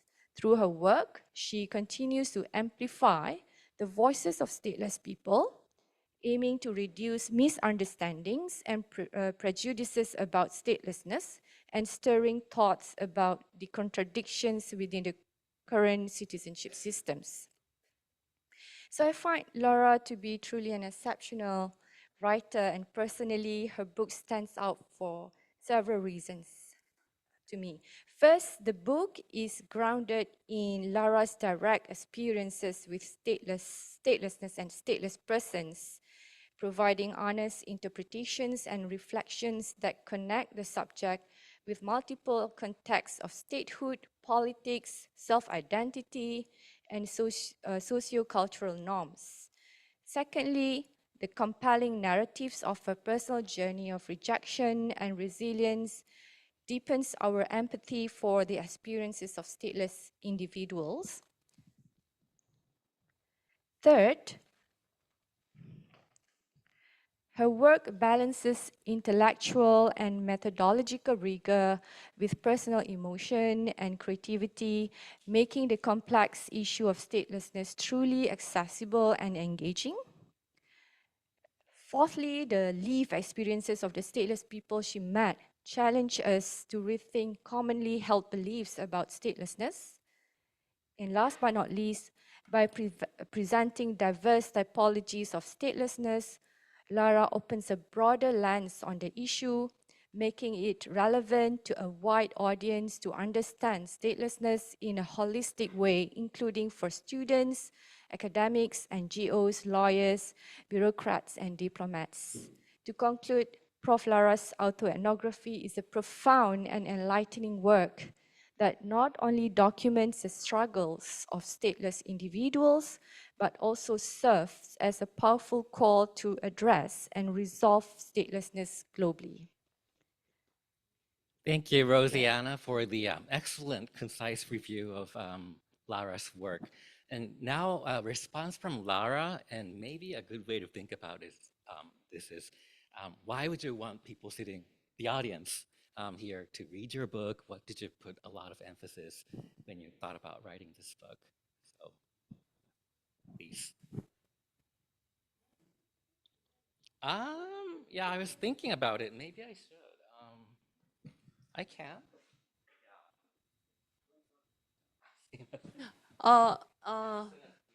Yeah, thank you very much, Rosiana, for your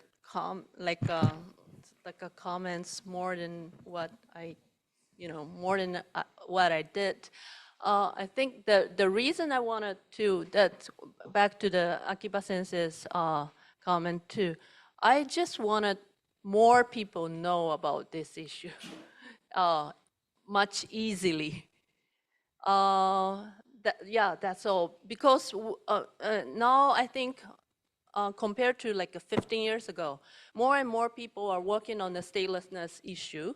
And the research is mainly about the legal issue. Yeah, and then, and what I published this time is basically on my own experience, and then the people I met, and the voice of them. Yeah, I think that will be much more easy for people to understand the reality of statelessness. That's why I published the book. Thank you, Lara, for your response. Maybe we'll first proceed to Nana's version of the comments, and then we'll further talk about this book. So Nana, please.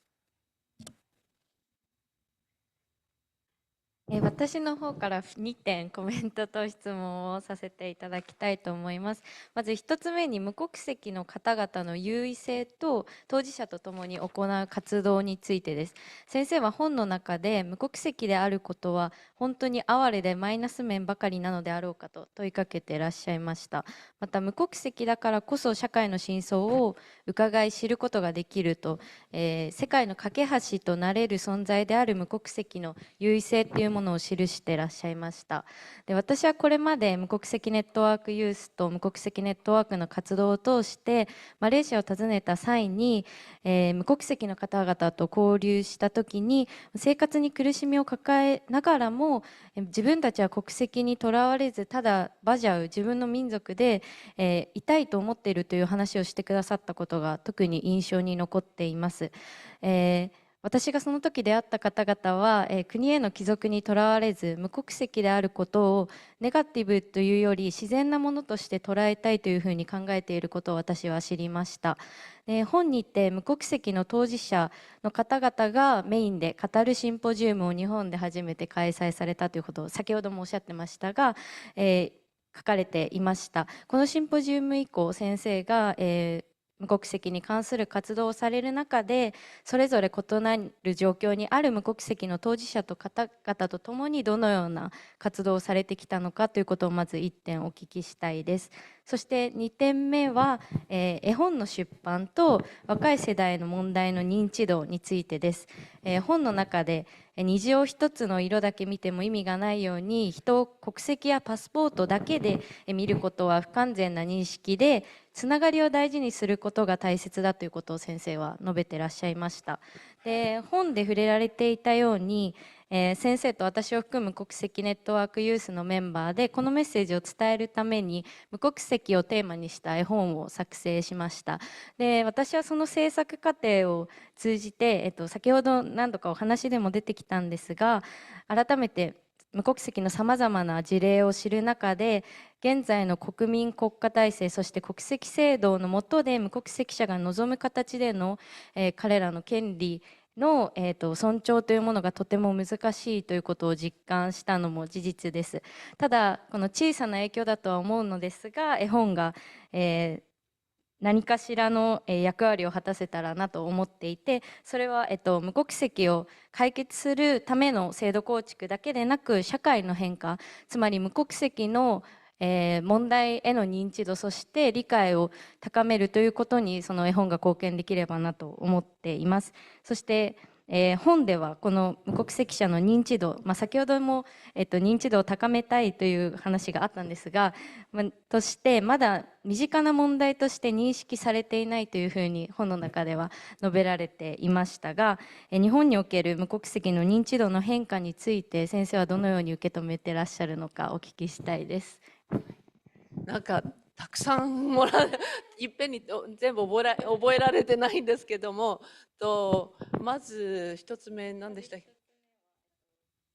無国籍に関する活動をされる中で、実際に当事者の方々とどのような活動に取り組んでこられたのかという。はい、ありがとうございます。当事者の人、無国籍ネットワークでは当事者の人をお呼びして彼女たちの経験をシェアすることで知ってもらうということをしています。今年は例えばロヒンギャの方が共同代表にもなってくれている長谷川瑠璃香さんはロヒンギャなんですが、一緒にお料理をしながらロヒンギャについて知ってもらって、無国籍のことにも知ってもらって、子どもたちに絵本の読み聞かせをするというようなことをしたりしています。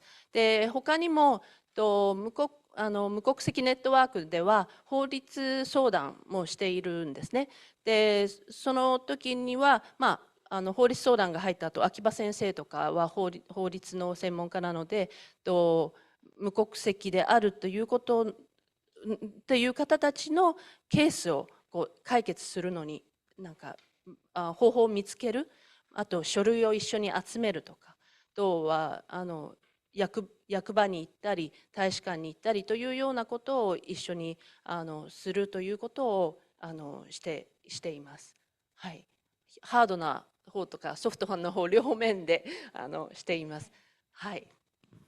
2点目なんですけど、この本とそして絵本を作った、理由の一つとして無国籍の認知度を高めたいという思いがあったと思うのですが、この実際にララさんが活動を始めてからこれまで日本において無国籍の問題、そして無国籍者への理解というものにどのような変化があったのかということをお聞かせいただけますか。実は研究はすごい増えたと思います。無国籍の人に関する研究者や研究はとてもたくさん増えたかなというふうに思いますが、やはりあとは一般の方も学生であったり高校生が無国籍のことをエッセイレポートで書きたいというような連絡も私たちのところには無国籍ネットワークには来るので、そういった形ではだいぶ認知度は広がったかなと思います。で、それを政策、例えば無国籍の制度につなげるというところはまだちょっと難しい、現実的にはそこまでいってないかなと。非常にUNHCR とかで頑張ってくださってロビー頑張ってくださっているんですが、先ほども石川さんもおっしゃってたように、誰が本当に無国籍で、そして書類上どこどこ国籍となっている人たちのその見分けっていうのもしっかりされていない状態なので、そういったところはまだ私たちの努力が足りないのかなというふうに思っています。I'm sorry. ちょっと日本語に切り替えます。今日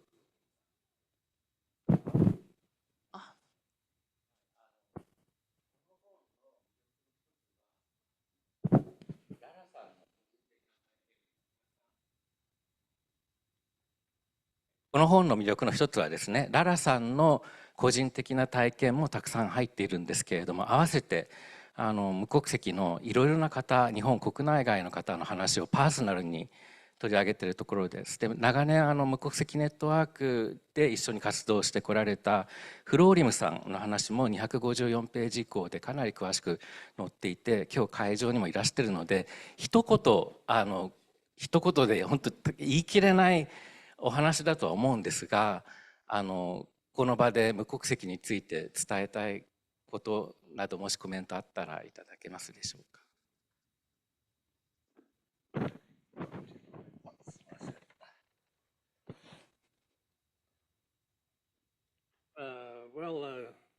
Everyone, good afternoon.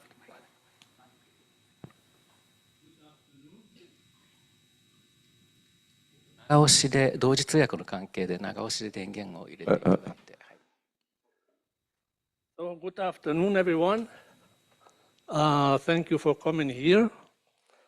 And I'm going to talk on the same topic, just like all of you in the front, about the Lara-san book. Maybe my book, maybe just different because it's in English, and you over there in Japanese. So I want just to say that the second reason why I came here today, so to introduce a little bit myself, my name is Florin Ademai, and born and grew up in the Federal Republic of Yugoslavia. So I don't know how much you are informed about that, but you can read the Larson book, then you may know more. So the Federal Republic of Yugoslavia is on the south of Europe. There was the north border with Austria, and the west with Italy, the east with Hungary, and with Greece.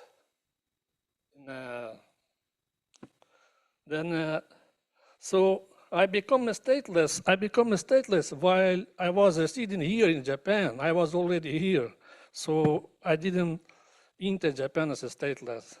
Then the next I was after I was declared as a stateless. So then the next, what the laws are mentioned on this book, that is the truth, and that is the truth. What I said that is not enough. This book only for me. Don't mention all the other ones here. So by the way, then I was detained for 2 decades in Japan. Then in immigration. After that, in Shinagawa, then Ibaraki Ken. Then 2009, I entered Japan 2009. Then I came with Lara-san in contact through the Amnesty International by coming to visit me on immigration. So just a little bit more, sorry. Then Lara-san did not waste so much time, so I received the phone number from Lara-san, for Stateless Network founder from the Amnesty International, and I called her straight away. So, and I remember that day was, I think, Saturday, and she said, "Oh, can I come to visit you tomorrow?" But tomorrow was Sunday, so Sunday is everything closed. So, but then she comes and next week.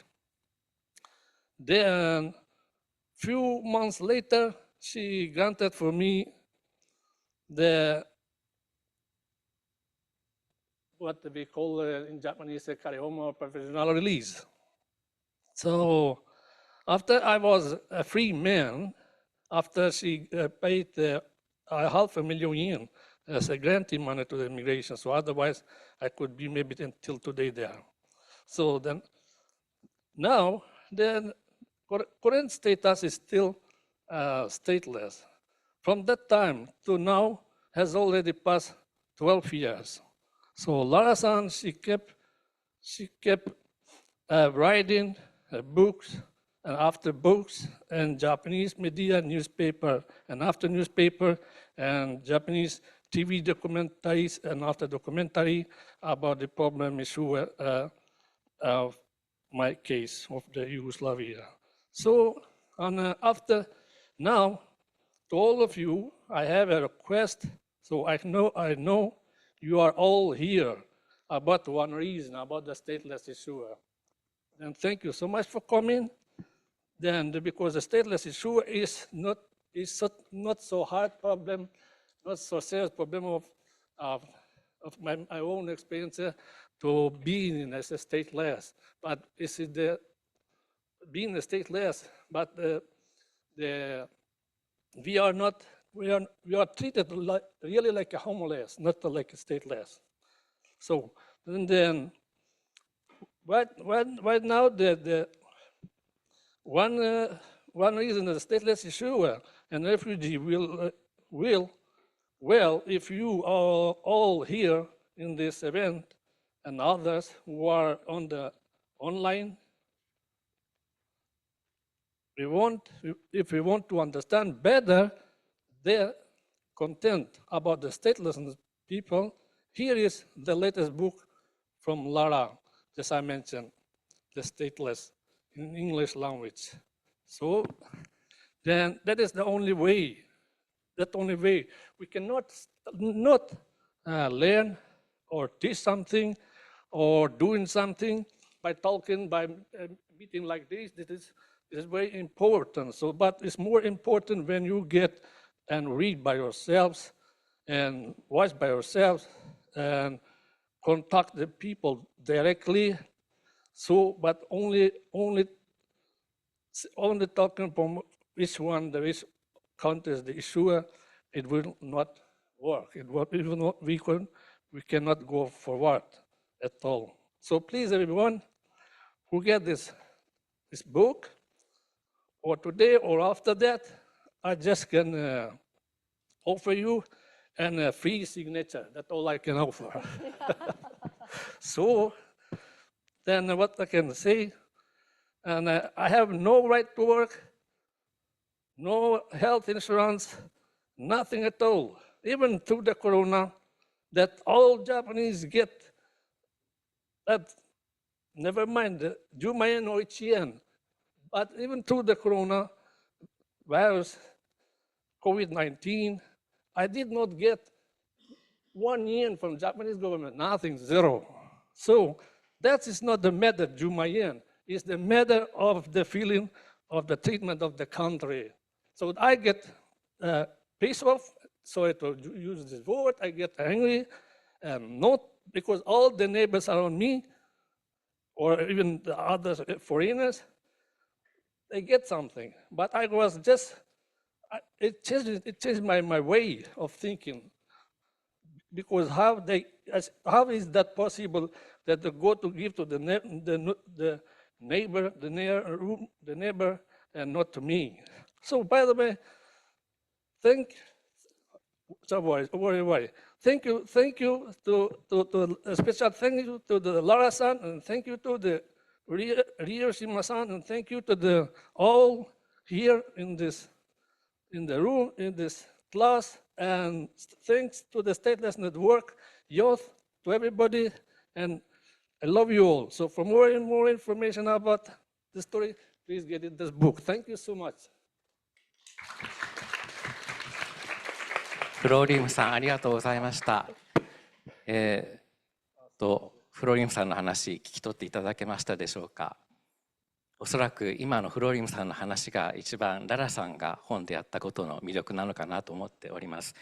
フローリウムさんのような方の話を一つ一つ丁寧に時間をかけて聞き取って、生身の人間の問題として自分の体験も交えながら政策の話につなげていったのがこの本の最大の魅力だと思っています。人の話を聞くというところが一番のこの本の魅力だったのかなと思っています。ララさん、どうもありがとうございました。フローリウムさん、ありがとうございました。で、以上でブックレビューセッションを終わりにいたします。ありがとうございます。ありがとうございました。もう一度皆さんに拍手をお送りください。ありがとうございます。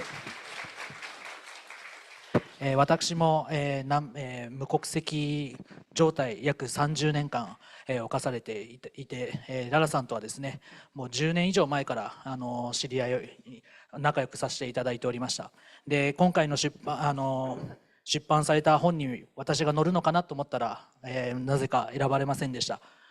私もまだまだ実力不足だなと感じた次第でございます。では続きまして、無国籍ネットワークユースによる、地球市民、私たちユースが無国籍児と共に生きるにはになります。準備の方大丈夫ですか？はい。ではそれではよろしくお願いします。じゃあ無国籍ネットワークについて私たち4人で発表していていきたいと思います。この順番で発表させていただきます。私の方で SNY とは何かを発表したいと思います。SNY とは、早稲田大学陳天寺教授のゼミを原点に設立した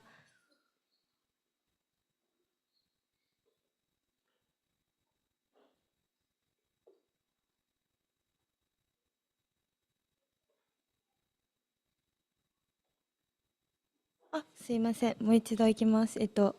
私たちの SNY とは、2015年に設立された早稲田大学陳天寺先生のゼミを原点に設立した NPO 法人のネットワーク、無国籍ネットワークユースの団体です。私たちは現在委員会で15人のメンバーで活動しています。目的としては無国籍問題について理解を深め、その知識を広めることを目的としています。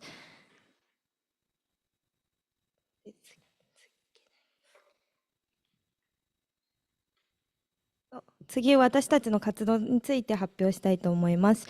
私たちの活動は今まで2022年まではこの3つの学ぶ、伝える、寄り添うこの3つの軸に分けて活動を行っていました。ご覧の通りにミーティングであったり、虹色のペンダントの読み聞かせであったり、ロヒンギャの写真展の共催であったり、活動を行ってきました。2023年からはこれらの3つの軸を横にではなくて掛け合わせて活動をさせていきたいと思っています。で、2023年の早稲田祭で遊びながら無国籍者の遭遇を理解してもらうようなゲームを作成し、無国籍版の人生ゲームを作成しました。このゲームはマレーシア研修で得られた情報をもとに各マスの内容を編集して損得が比例しないゲームにしました。設定としてはマレーシアで生まれたムスリムである6歳の無国籍男児でゲームを進めさせていく形になります。無国籍人生ゲームはこのようなゲームになっております。で、具体的には受付のところにも展示されておりますので、ぜひご覧になってください。で、以下は私たちの年間スケジュールになりますので、今後また新しいイベントをアップするつもりなので、ぜひ皆さんのご協力をお願いします。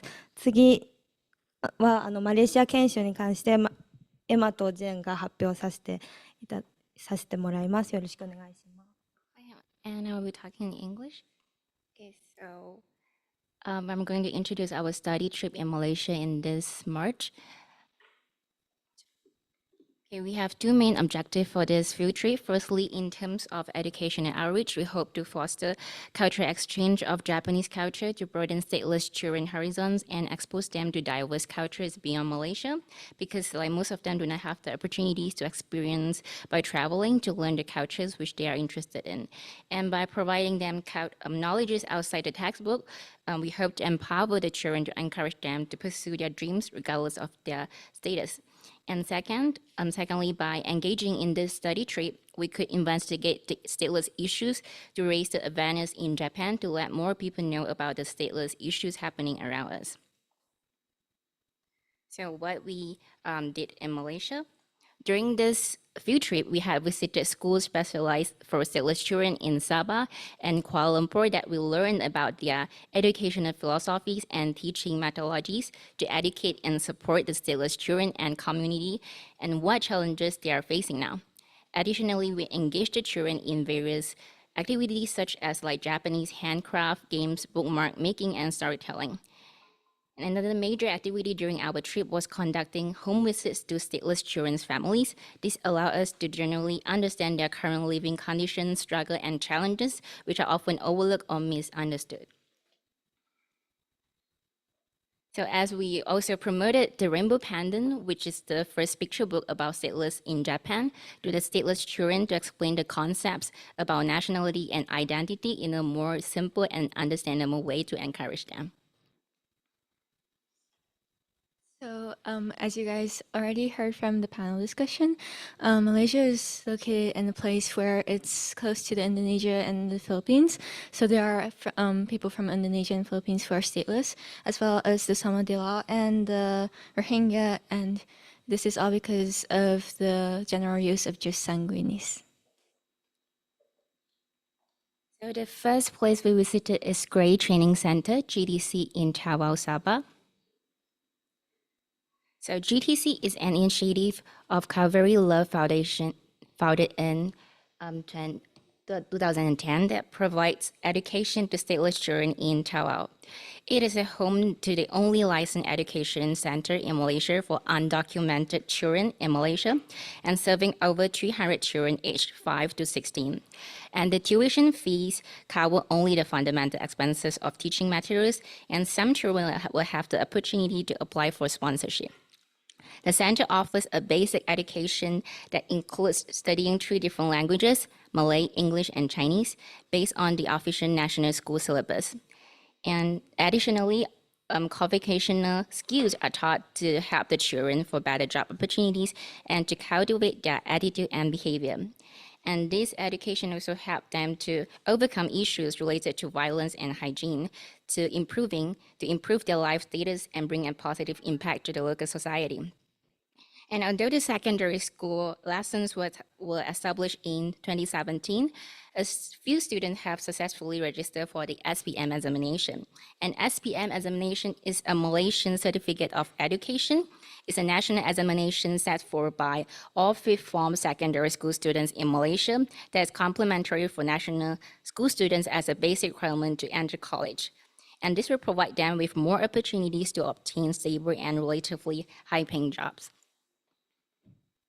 So these are the photos that we're playing games with the stateless children, and also some more bookmark making section based on the theme of the rainbow pendant. And there are some facilities in GTC. There are a computer lab and a library that built by themselves.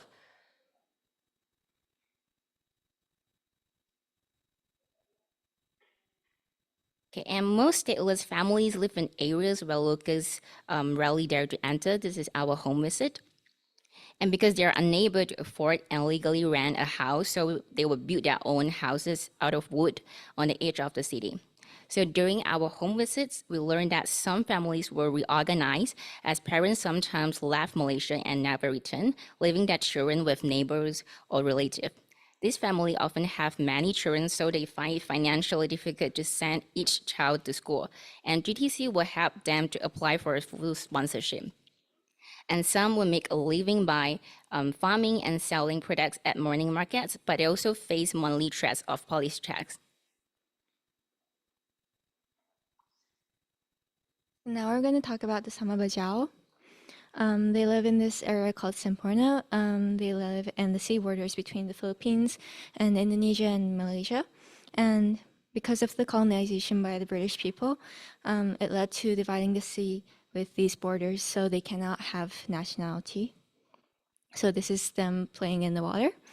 And so they live on boats or sea or an island, or they start, a lot of them are starting to live on mainland. And over 50% are fishermen. Most are Muslim and lead a poor life, but also they face discrimination because they are called illegal migrants by the local people. And so we went to an island of stateless Bajau, and they lived in huge families and they fly traditional kites, but they live far from the city center. So even if they have citizenship, it's really hard to get the food, the medicine, and the clean water. This is a well, but they didn't have any clean water in it. And so, yeah, we met all these children, but it's really hard to get corporate sponsorship or public support due to its sensitivity. So a lot of people who are working for them are in need of donations. Yeah. And the third place we visited is Chowkit in Kuala Lumpur. And this organization is Buku Jalanan Chowkit. It's an NGO. So Buku Jalanan Chowkit is an NGO that provides education opportunities to undocumented or displaced children living in Chowkit who are unable to study in government school. And it applies homeschool for the children's lesson based on the government school syllabus from kindergarten to high school. The subjects include Malay, English, mathematics, science, geography, history, and even include Japanese language. So we were very surprised when they can speak Japanese to us. So it also conducts different types of extracurriculars such as football club, handcraft club, and computer club to cultivate the students' interests and as opportunities for the student to learn different useful skills for their future career. And these are their facilities. You can see the science club and a farm. And these facilities are all designed and painted by both teachers and children to develop their creativity and practical ability. So from our conversation with the teachers, we learned that the students in the homeschool program have their tuition fee fully waived. As a result, the organization primarily relies on funds generated from its own online store and catering services, and also with the sponsorships from corporate partners. And the students mostly live in the Chowkit area, and their parents are mostly migrant labor workers from Indonesia, but due to some reasons, they could not gain the citizenship of Malaysia, and so they're resulting in living as stateless individuals in Malaysia. And okay, so this concludes our presentation on the stateless networks youth. So we have shared our ideology and the research field we are currently working on. So we hope that can make a difference in the life of stateless individuals and work towards a more inclusive society. Thank you for listening.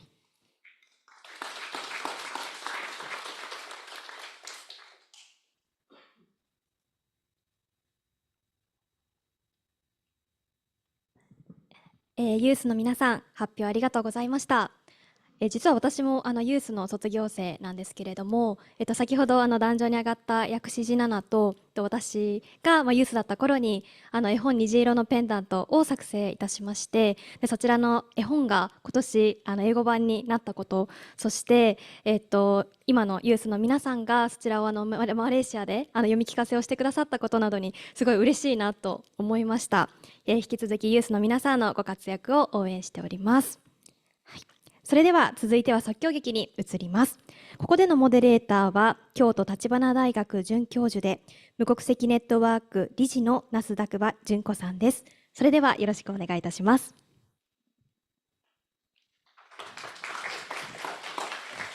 ご紹介いただきありがとうございます。そしたら今から即興劇に移りたいと思います。このパートでは、早稲田大学教授の游平京先生にご指導をいただきながら進めてまいりたいというふうに思います。皆様のお手元にあるタイトルとはですね、日本語が少し異なっております。日本語のタイトルは無国籍者の健康と幸福についての即興劇となります。それでは游先生、よろしくお願いいたします。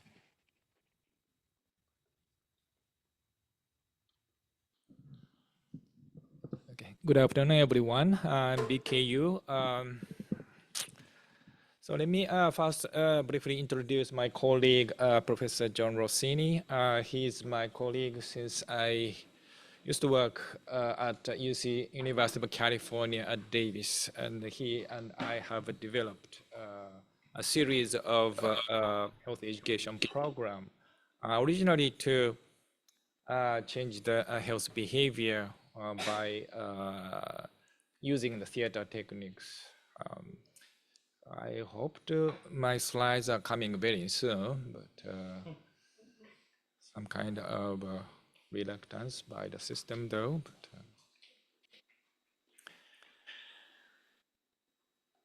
okay, great, thank you. So as you know, we behind the schedule, so our time schedule is quite tight, but basically 3 parts. No, it doesn't move at all. Could you? Oh. No, it doesn't move. Okay, may I ask you to? Oh, okay. Technical difficulties. Yeah, we are most advanced technique. We have. Okay, we have 3 parts. First, I'd like to explain the goals and what we are doing here.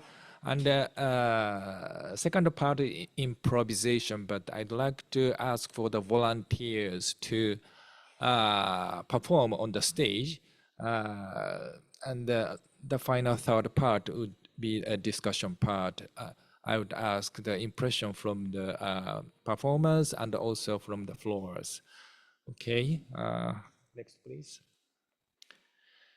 So because of the time constraint, I changed our plans.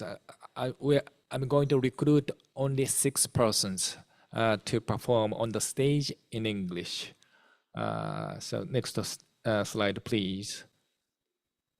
Okay, what we are doing is,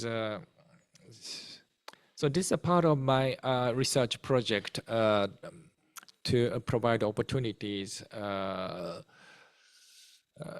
to think about the problem in terms of the limited access to healthcare, more broadly linguistic and cultural barriers. And in case of today's workshop, it's focusing more on stateless situation. Next, please. So our goal is to help you to rehearsal for your future situation where you might be want to help someone who is in trouble. And also, even if you are very fluent in speaking Japanese, if you travel outside Japan, you might have trouble. So today's experience might help. So our general goal is to encourage you to create your own improvisation setting. So today's setting is just a fiction. So our goal is not to exactly replicate. I'm sorry. Next slide, please. Next. No, you are going back. Next slide. Next. No. Previous slide, please.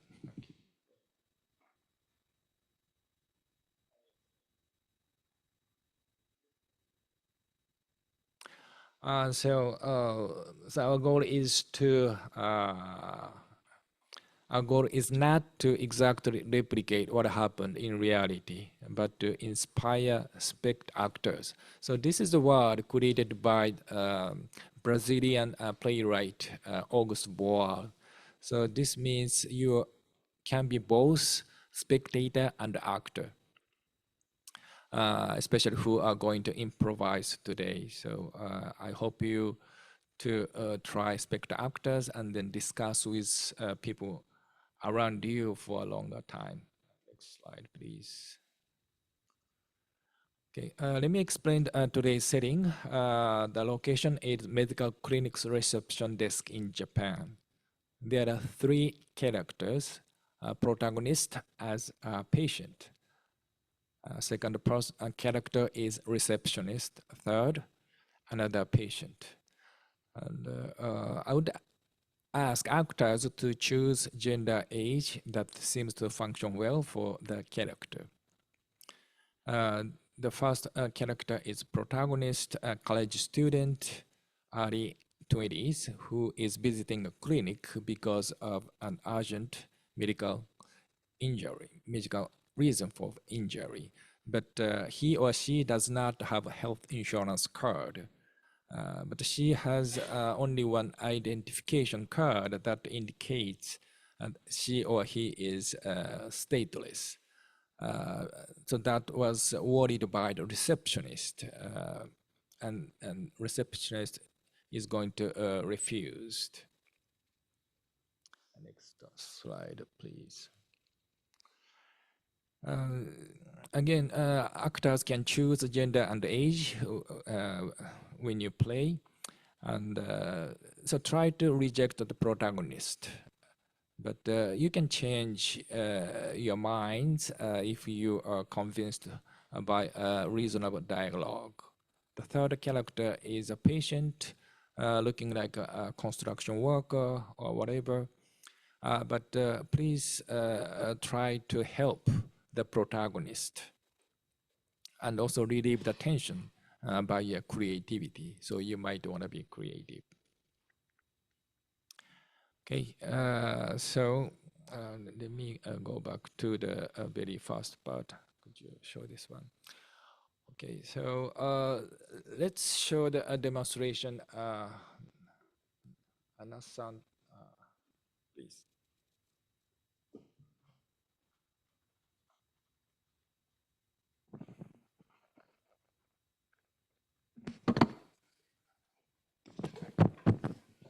So now I'm going to show the demonstration of improvisation. No, John, actually, we all three play demonstration first. Perfect. So I will ask you later. So.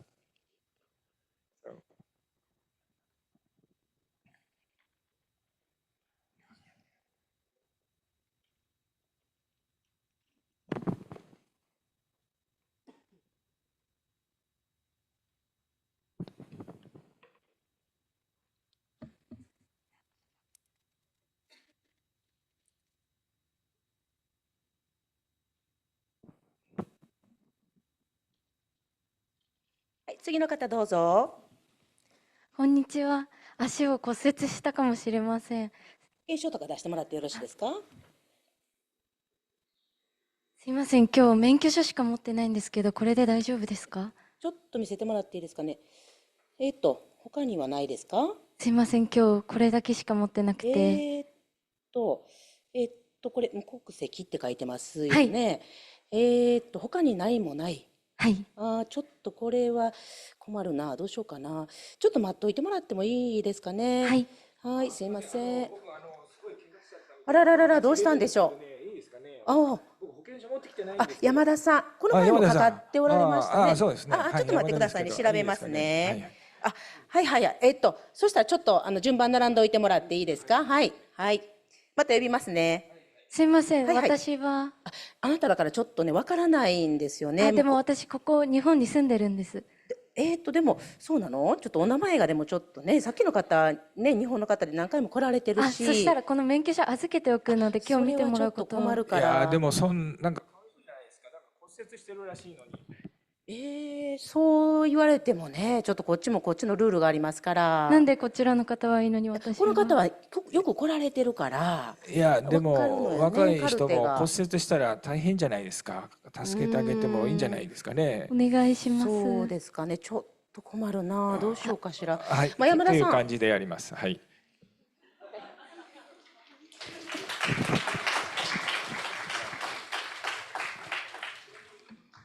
Okay, before,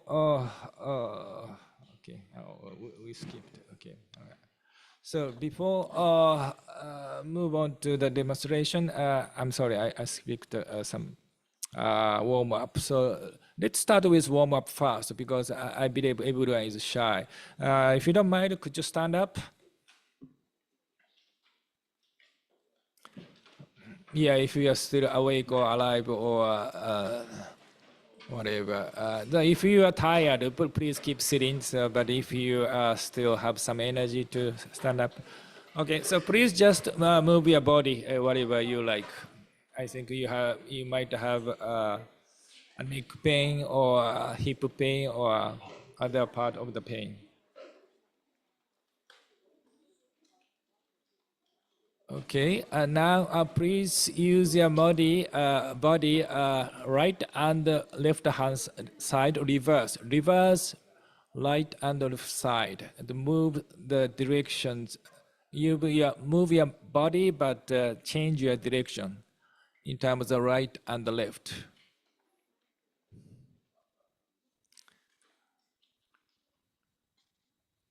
Okay, now please move your body inside out of what you did in the first 30 seconds. Inside out. Okay, finally upside down. Yeah, upside down. Yeah. Okay. Okay, thank you very much. Please sit down. If you don't mind, please find your partner. I want you to make one pair of two persons. Please make a pair of two persons. Just sitting next to you is fine. If you can't find, that's okay. I'm gonna ask you to have very short game of, it's called leader and follower. So let me show the demonstration. Leader. Okay. First, I'm doing a leader. So leader show the right hand palm. And the follower is try to move. If I move palm this side and this side, or this side, or this and this. Okay.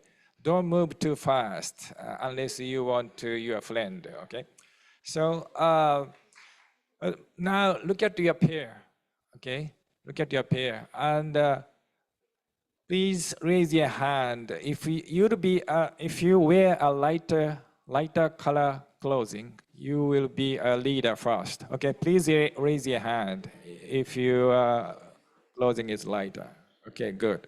Okay, now you are a leader. So please move your hands gently so that your follower can follow. Okay, start.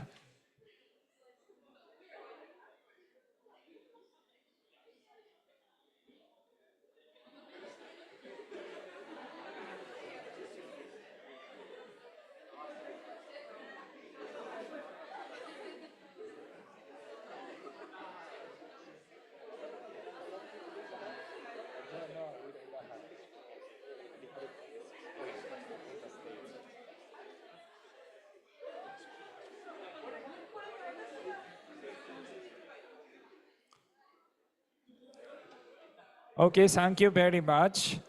Okay, now switch the role. So please raise your hand if you're wearing a darker color of clothing.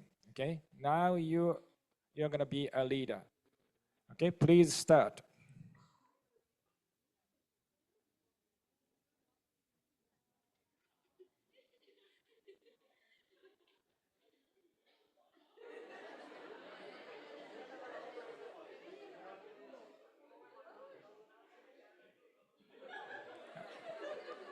Ideally, please use just a single hand.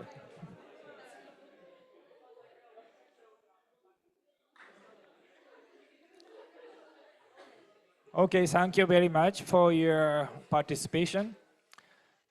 Okay, now it's time to, I'm sorry, could you show this one? Okay, now I want to recruit 6 volunteers. Please raise your hand. We already practiced raising your hands, okay? So please raise your hand. Okay, one. Who else? Okay, well, and please come to the, okay, 2. Yes, yes, please. Yes. 3. Okay, please. Okay, 2 more volunteers. Please don't be shy. Everyone is talented. I firmly believe. Okay, thank you. One more person, please. Okay, one more. Okay, yes, please. Okay, please step on the stage.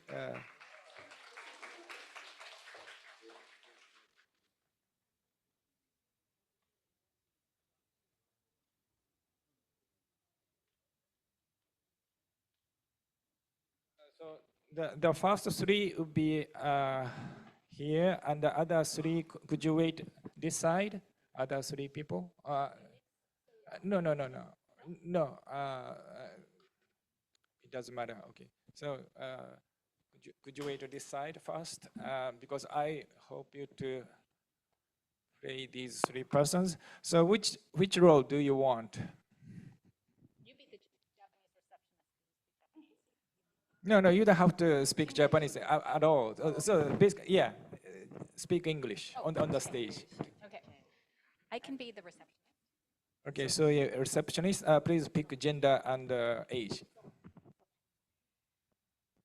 I'll be a woman, age 50. Age 50.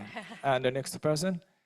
Are you a protagonist or second patient? I'll be the protagonist. Okay, protagonist. So age is early 20s. Gender is male or female? Female. Okay, female. So you are the second patient. Age and gender, please pick. Age 23. 23. And our gender is female. Male, female? Okay, female. okay. So you receptionist here in the center, and please come to the reception first, and then you will intervene next. And because you also have an injury. Okay. Okay, please start. Hello. Hello, good afternoon. Welcome to the clinic. I have really severe back pain. I think it happened when I was carrying my stuff. Oh, I'm sorry to hear that. Well, we'd be happy to help you. I just need your health insurance card, please. Yeah, I only have my school ID. Oh, I'm gonna need some documentation for your health insurance. Do you have that? No, sorry, no. I'm really sorry, but we need your health insurance card in order to provide services. But I go to school here. Can you not help? I really need. Oh, I'll have to ask. It's very difficult. Why don't you have a seat? Could I just have some help for now? Let me help this patient, and I'll have to get back with you. We really need health insurance cards. Good afternoon, ma'am. I have my child is like really sick right now, so I need your Oh, attention. yes, of course, we'd be happy to help you. Do you have your health insurance card, yes, please? yes. Oh, wonderful, great. And I'll need your, to fill out this form for your child, Okay. please. All right, If thank could you. fill that out, yes. Can I also? Oh, I can fill out the form. Yeah, I don't know what do you to have any do. problems, sis? Yeah, I can't get the help. She says. So what's the problem? Why she can't? Oh, she doesn't have a health insurance card. We only serve health insurance. We only serve our patients that have health insurance cards. Or is there that kind of rule is stated in this clinic? Yeah, well, you know, that's how we do the processing, the paperwork. It's very important. The paperwork. I don't think that it doesn't matter who are the people. So I think it's your job to help people sick, right? This is a clinic. I need the help. I think if there's no health insurance, I will pay for her. Oh, that's so kind of you. That's so Okay, thank you very much. Thank you very much for a great performance. Okay, please come to the center of the stage. So which role do you want to play, a protagonist or a receptionist? Okay, pick gender and age. Yeah, any age, any gender. Of course, above 20 because he or she is a receptionist. Okay, age 50, gender? Okay, female. Okay, female 50. Okay, how about you? Which role do you want to play? I would do the protagonist here. Okay, protagonist. And so gender? Female? Okay, female. And yeah, early 20s. Yeah, the Okay, college okay, student. I got And so you are the second patient. Okay. female as well. Yeah. Okay, Probably all opposite right. might be more fun. Oh, female, age? 80. 80. Okay, All right. 80. Okay. Okay, So, all right. so, All right. so you all have mic on? Hello? Yes. Okay, yeah, it's already on. It's on. Okay, so receptionist here. Yeah, receptionist. And so you have to check the health insurance and try to reject because she doesn't have a health insurance card. Okay, I like to be a receptionist. Yeah. Okay, so and please try to convince this character, and if you failed, the second patient would help. Okay. Okay, please start. Yeah, please come. Sorry, my Your left leg. leg bone was broken. Sorry. Yeah. You broke the leg. Could you check my? Come, sit down here. Okay. Sit down here. A moment. Sorry. Okay. Do you have insurance? No, I have only the driving license here today. Sorry. Driver license? Yeah. Japanese? No Japanese. No Japanese? Yeah. I don't have. So life insurance you don't have? Yeah, I don't have the life insurance today. I'm so sorry about your leg. Oh my So God. maybe you have to take a little bit rest, and I have to think about it. Talk to the. Yeah, but I have the serious pain in my Really? left legs. かわいそう。じゃあちょっと待って、ドクターは。Okay. ちょっとドクターね見てみよう。 Okay. You? What's up with you? You the right leg on? I've been waiting a long time. Can you wait a minute, maybe leg? No, I can't wait I have anymore. a problem with my eye and my back and my hip. Everywhere. Then do you I have need do you to have, see a doctor immediately. What's wrong with you? I don't have life insurance today. Oh, that's too bad. How about you? They don't help people with insurance anymore. You also don't have it. I have insurance. I You forgot have- my ID, but they know me. Okay, you have the insurance, then wait. I have to deal with this one who have no insurance. Sorry. I was So, waiting. problem. Sit down. Yeah. Don't talk to You me don't like have that, young man. Yeah, I don't have insurance. We can do How something. dare you? Really? Let's say yes. We something. You know, the clinic, maybe some cases, emergency cases. No, I have a some serious pain here. I want you to check here. serious problem. Okay, thank you very much. Okay, please stay here. So I want to hear any impression as an actor, or also you observed as an observer. Yeah, please, just quick, 30 seconds. Please give me an impression. Really, that is what is something that happened in reality life, you know. So that's it's not just here acting, but that in reality I have this problem every time, every day. Yeah. So that's why it was easily to connect with the one who have no insurance with the one who have insurance. So, but I feel more sorry for the one who have no insurance. So, the one who have insurance, let him wait. Yeah. Yeah, you look so kind. Okay. And the one who have no insurance, I will take care by my own.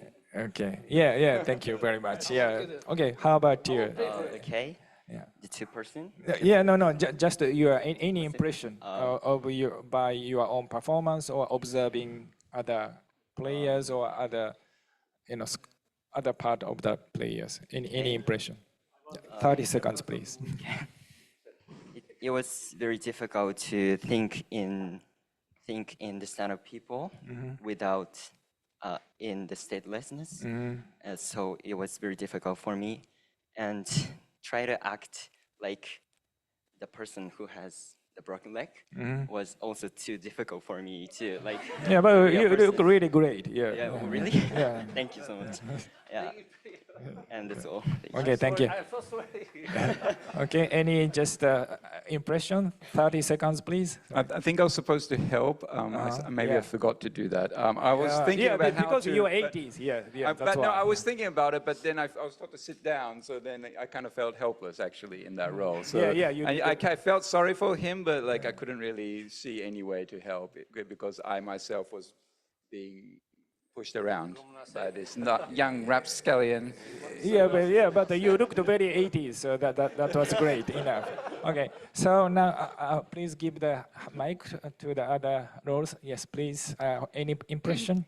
I felt conflicted because I wanted, my own personality is to help somebody, but I was supposed to follow the rules and be the receptionist with these. So I felt some internal conflict about how to be, I'm trained to be nice and polite, and yet I need to follow these rules. And so when you stepped in, it kind of forced me to be nice, to lean on that side of compassion rather than rules. So your intervention kind of, when you said you'd pay, that changed my attitude.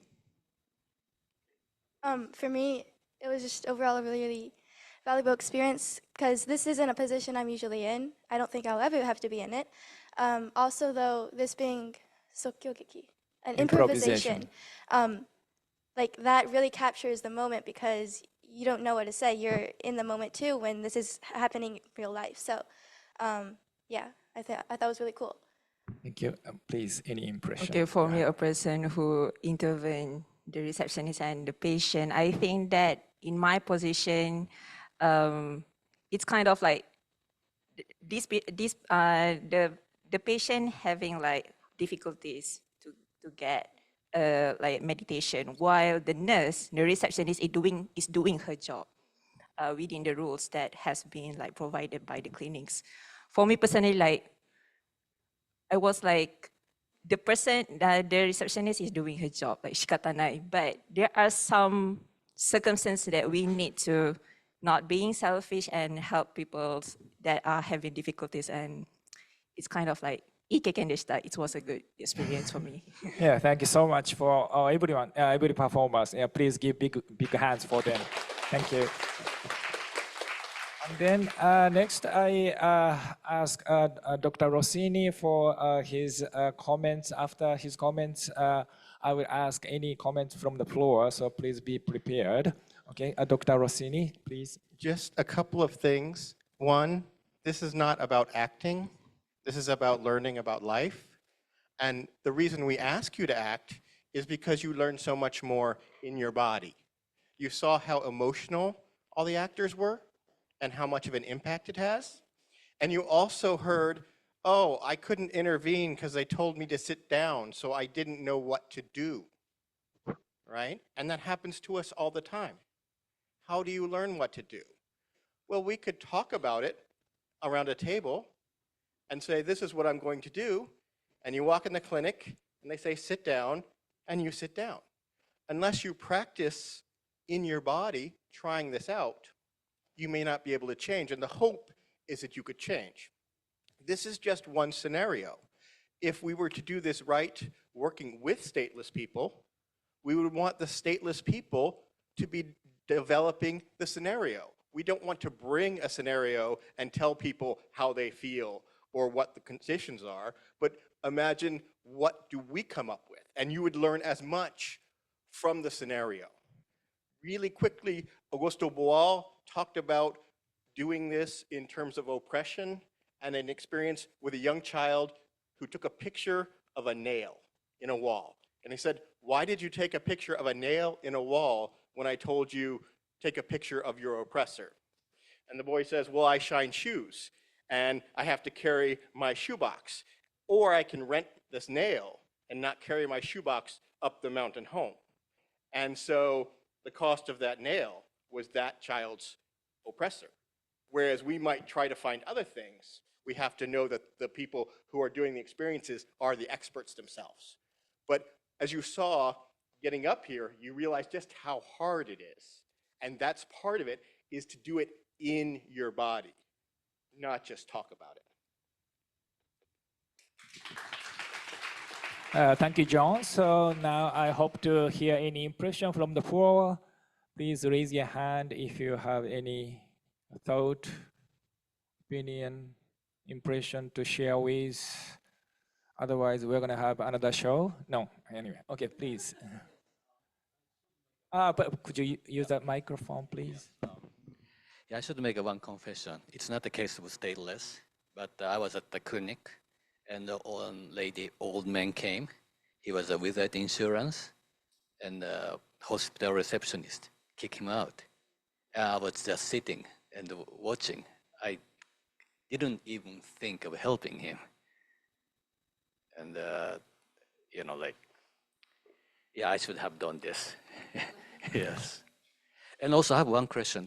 I don't want to make a stereotype of stateless people, but way I saw that it's like stateless people is the people who are like omit from the protection of the government and omit from the service of the government. Is my understanding right?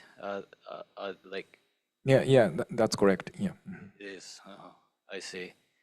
So even in because like you know, like in the passport, right? If you have that, like yeah, I'm a Japanese, I have a Japanese passport. I can like if something happens when I'm overseas, I can write to Japanese embassy. But for the case of stateless people, they have nowhere to seek help, right? So yeah, I should. Yeah.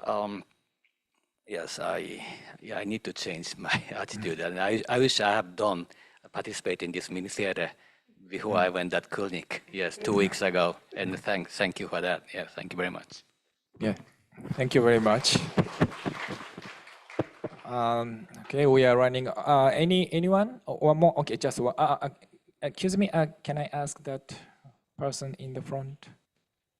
Okay, sorry, 1 minute. Thank you. I'll be super quick. I had this literal exact experience. I'm a exchange student from the US in Japan, and I broke my finger, and it was extremely swollen, and it was my right hand, so I couldn't really do anything. So I went to the clinic, but all I had was my gakuseisho because exchange students only get paper insurance cards, and you have to renew it every few months. And so I hadn't had my renewed card. There was nothing I could do. And when I went to that clinic, honestly, I could see how hard it was for the receptionist to reject me because I was very clearly injured. But at least in my case, I could go back, get my new insurance card, and go back to the clinic later on. I had that option. Even though it's a little bit inconvenient, there was some way out for me.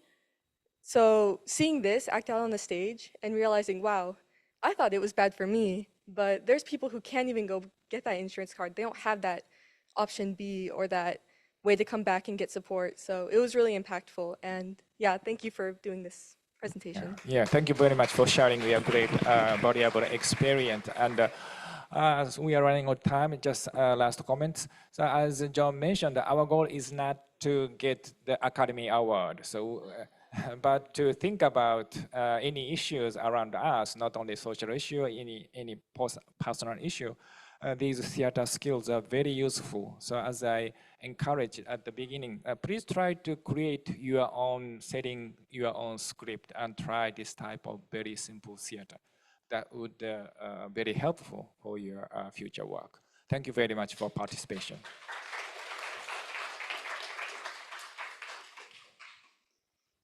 Yu 先生、ロシニ先生、ありがとうございました。Sorry, just very quick. Actually, I have a survey form. So it's completely optional and anonymous, but so I would really appreciate if you could help fill out the form that I'm going to distribute. So that's already approved by the ESCAL Research Ethics Review. Thank you. That's it. Sorry. 皆さんご協力をお願いできればと思います。ユウ先生、ロッシーニ先生、ありがとうございました。これで即興劇のパートを終わらせていただきます。はい、ありがとうございます。ご登壇いただいたユウ先生はじめ、急な要望にも応えてくださった参加者の皆様にも心から感謝いたします。そうですね、今も劇を通してですね、いろいろと多分無国籍者の置かれている境遇っていうものを実感していただけたかと思います。多分なんて言うんでしょう、あまり馴染みのないことかもしれないんですけども、中にはですね、やっぱこの今ご覧いただいたよりももっとひどいような言葉を浴びせられたり、もっとひどいような言動を言われている方々も大勢いるっていうこともですね、ぜひ忘れないでいただければいいんじゃないかなというふうに考えます。では、長時間にわたりご参加いただきましてありがとうございました。最後にですね、閉会のご挨拶を、無国籍ネットワーク共同代表秋山よりいただきたいと思います。秋山さん、よろしくお願いいたします。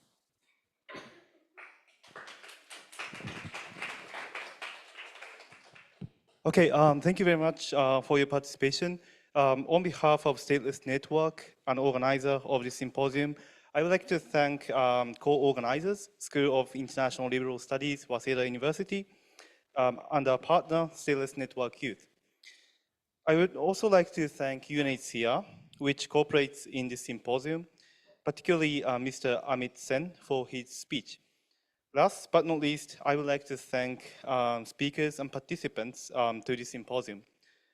As Lala, the founder of this Stateless Network, stated, this is the 15th anniversary of Stateless Network, and this symposium was made possible based on the network we have developed with our partners. The vision of Stateless Network is to create a society where no one will be discriminated regardless of nationality, and stateless people will not face discrimination. We listen to the inquiries from stateless people and those who have issues related to nationality. We also have seminars related to nationality, and if you are interested in these, please join our network. So I think this symposium itself really reflected our vision of Stateless Network. Because we began from looking at global trend, and also we also looked at the local reality, but we didn't just listen to what is happening in reality or practical things or the issues that we face. But we also covered the workshop and also the book review and I think drama, and these kind of exercises are something that we can be proud of. To think about, not only to think about, but also to think about the possibility beyond thinking about the issues, but also to act what we can do to think about the future, to live with stateless people and people with issues related to nationality. I hope we can create a world without discrimination, regardless of nationality, and I hope this symposium gives you some insights for you, as I learned a lot from this symposium. Thank you very much, and I hope to see you soon. Thank you.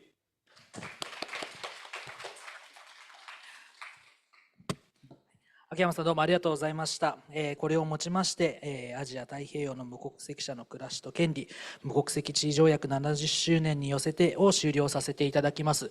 今日はですね、本当に大勢の方々、ライブ配信も含めてですね、ご視聴いただきまして本当にありがとうございました。無国籍、者の立場として、一言申し上げますと、本当にですね、30年間無国籍者として生きてきた中で本当に無国籍という言葉の認知がだんだん広まっていると実感しております。で、しかしながらですね、やはりまだまだに足りていない部分っていうのも多くあるかと思います。まだまだ私たちもこの問題をより多くの方々に伝えないといけなければいけないというふうにも思っております。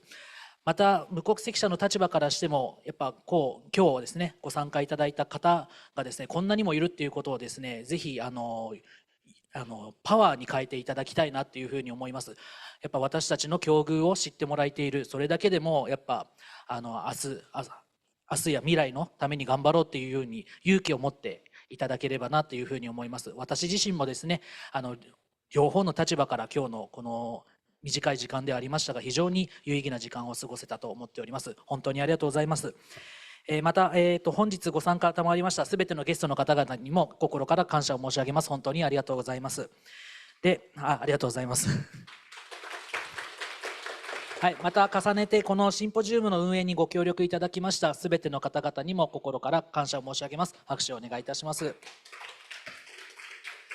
そして最後にですねこの非常に難しい無国籍という問題をですね同時通訳してくださいました、方々お二人ですねあちらにいらっしゃるんですけれども拍手を持って感謝の言葉を伝えたいと思います。どうもありがとうございます。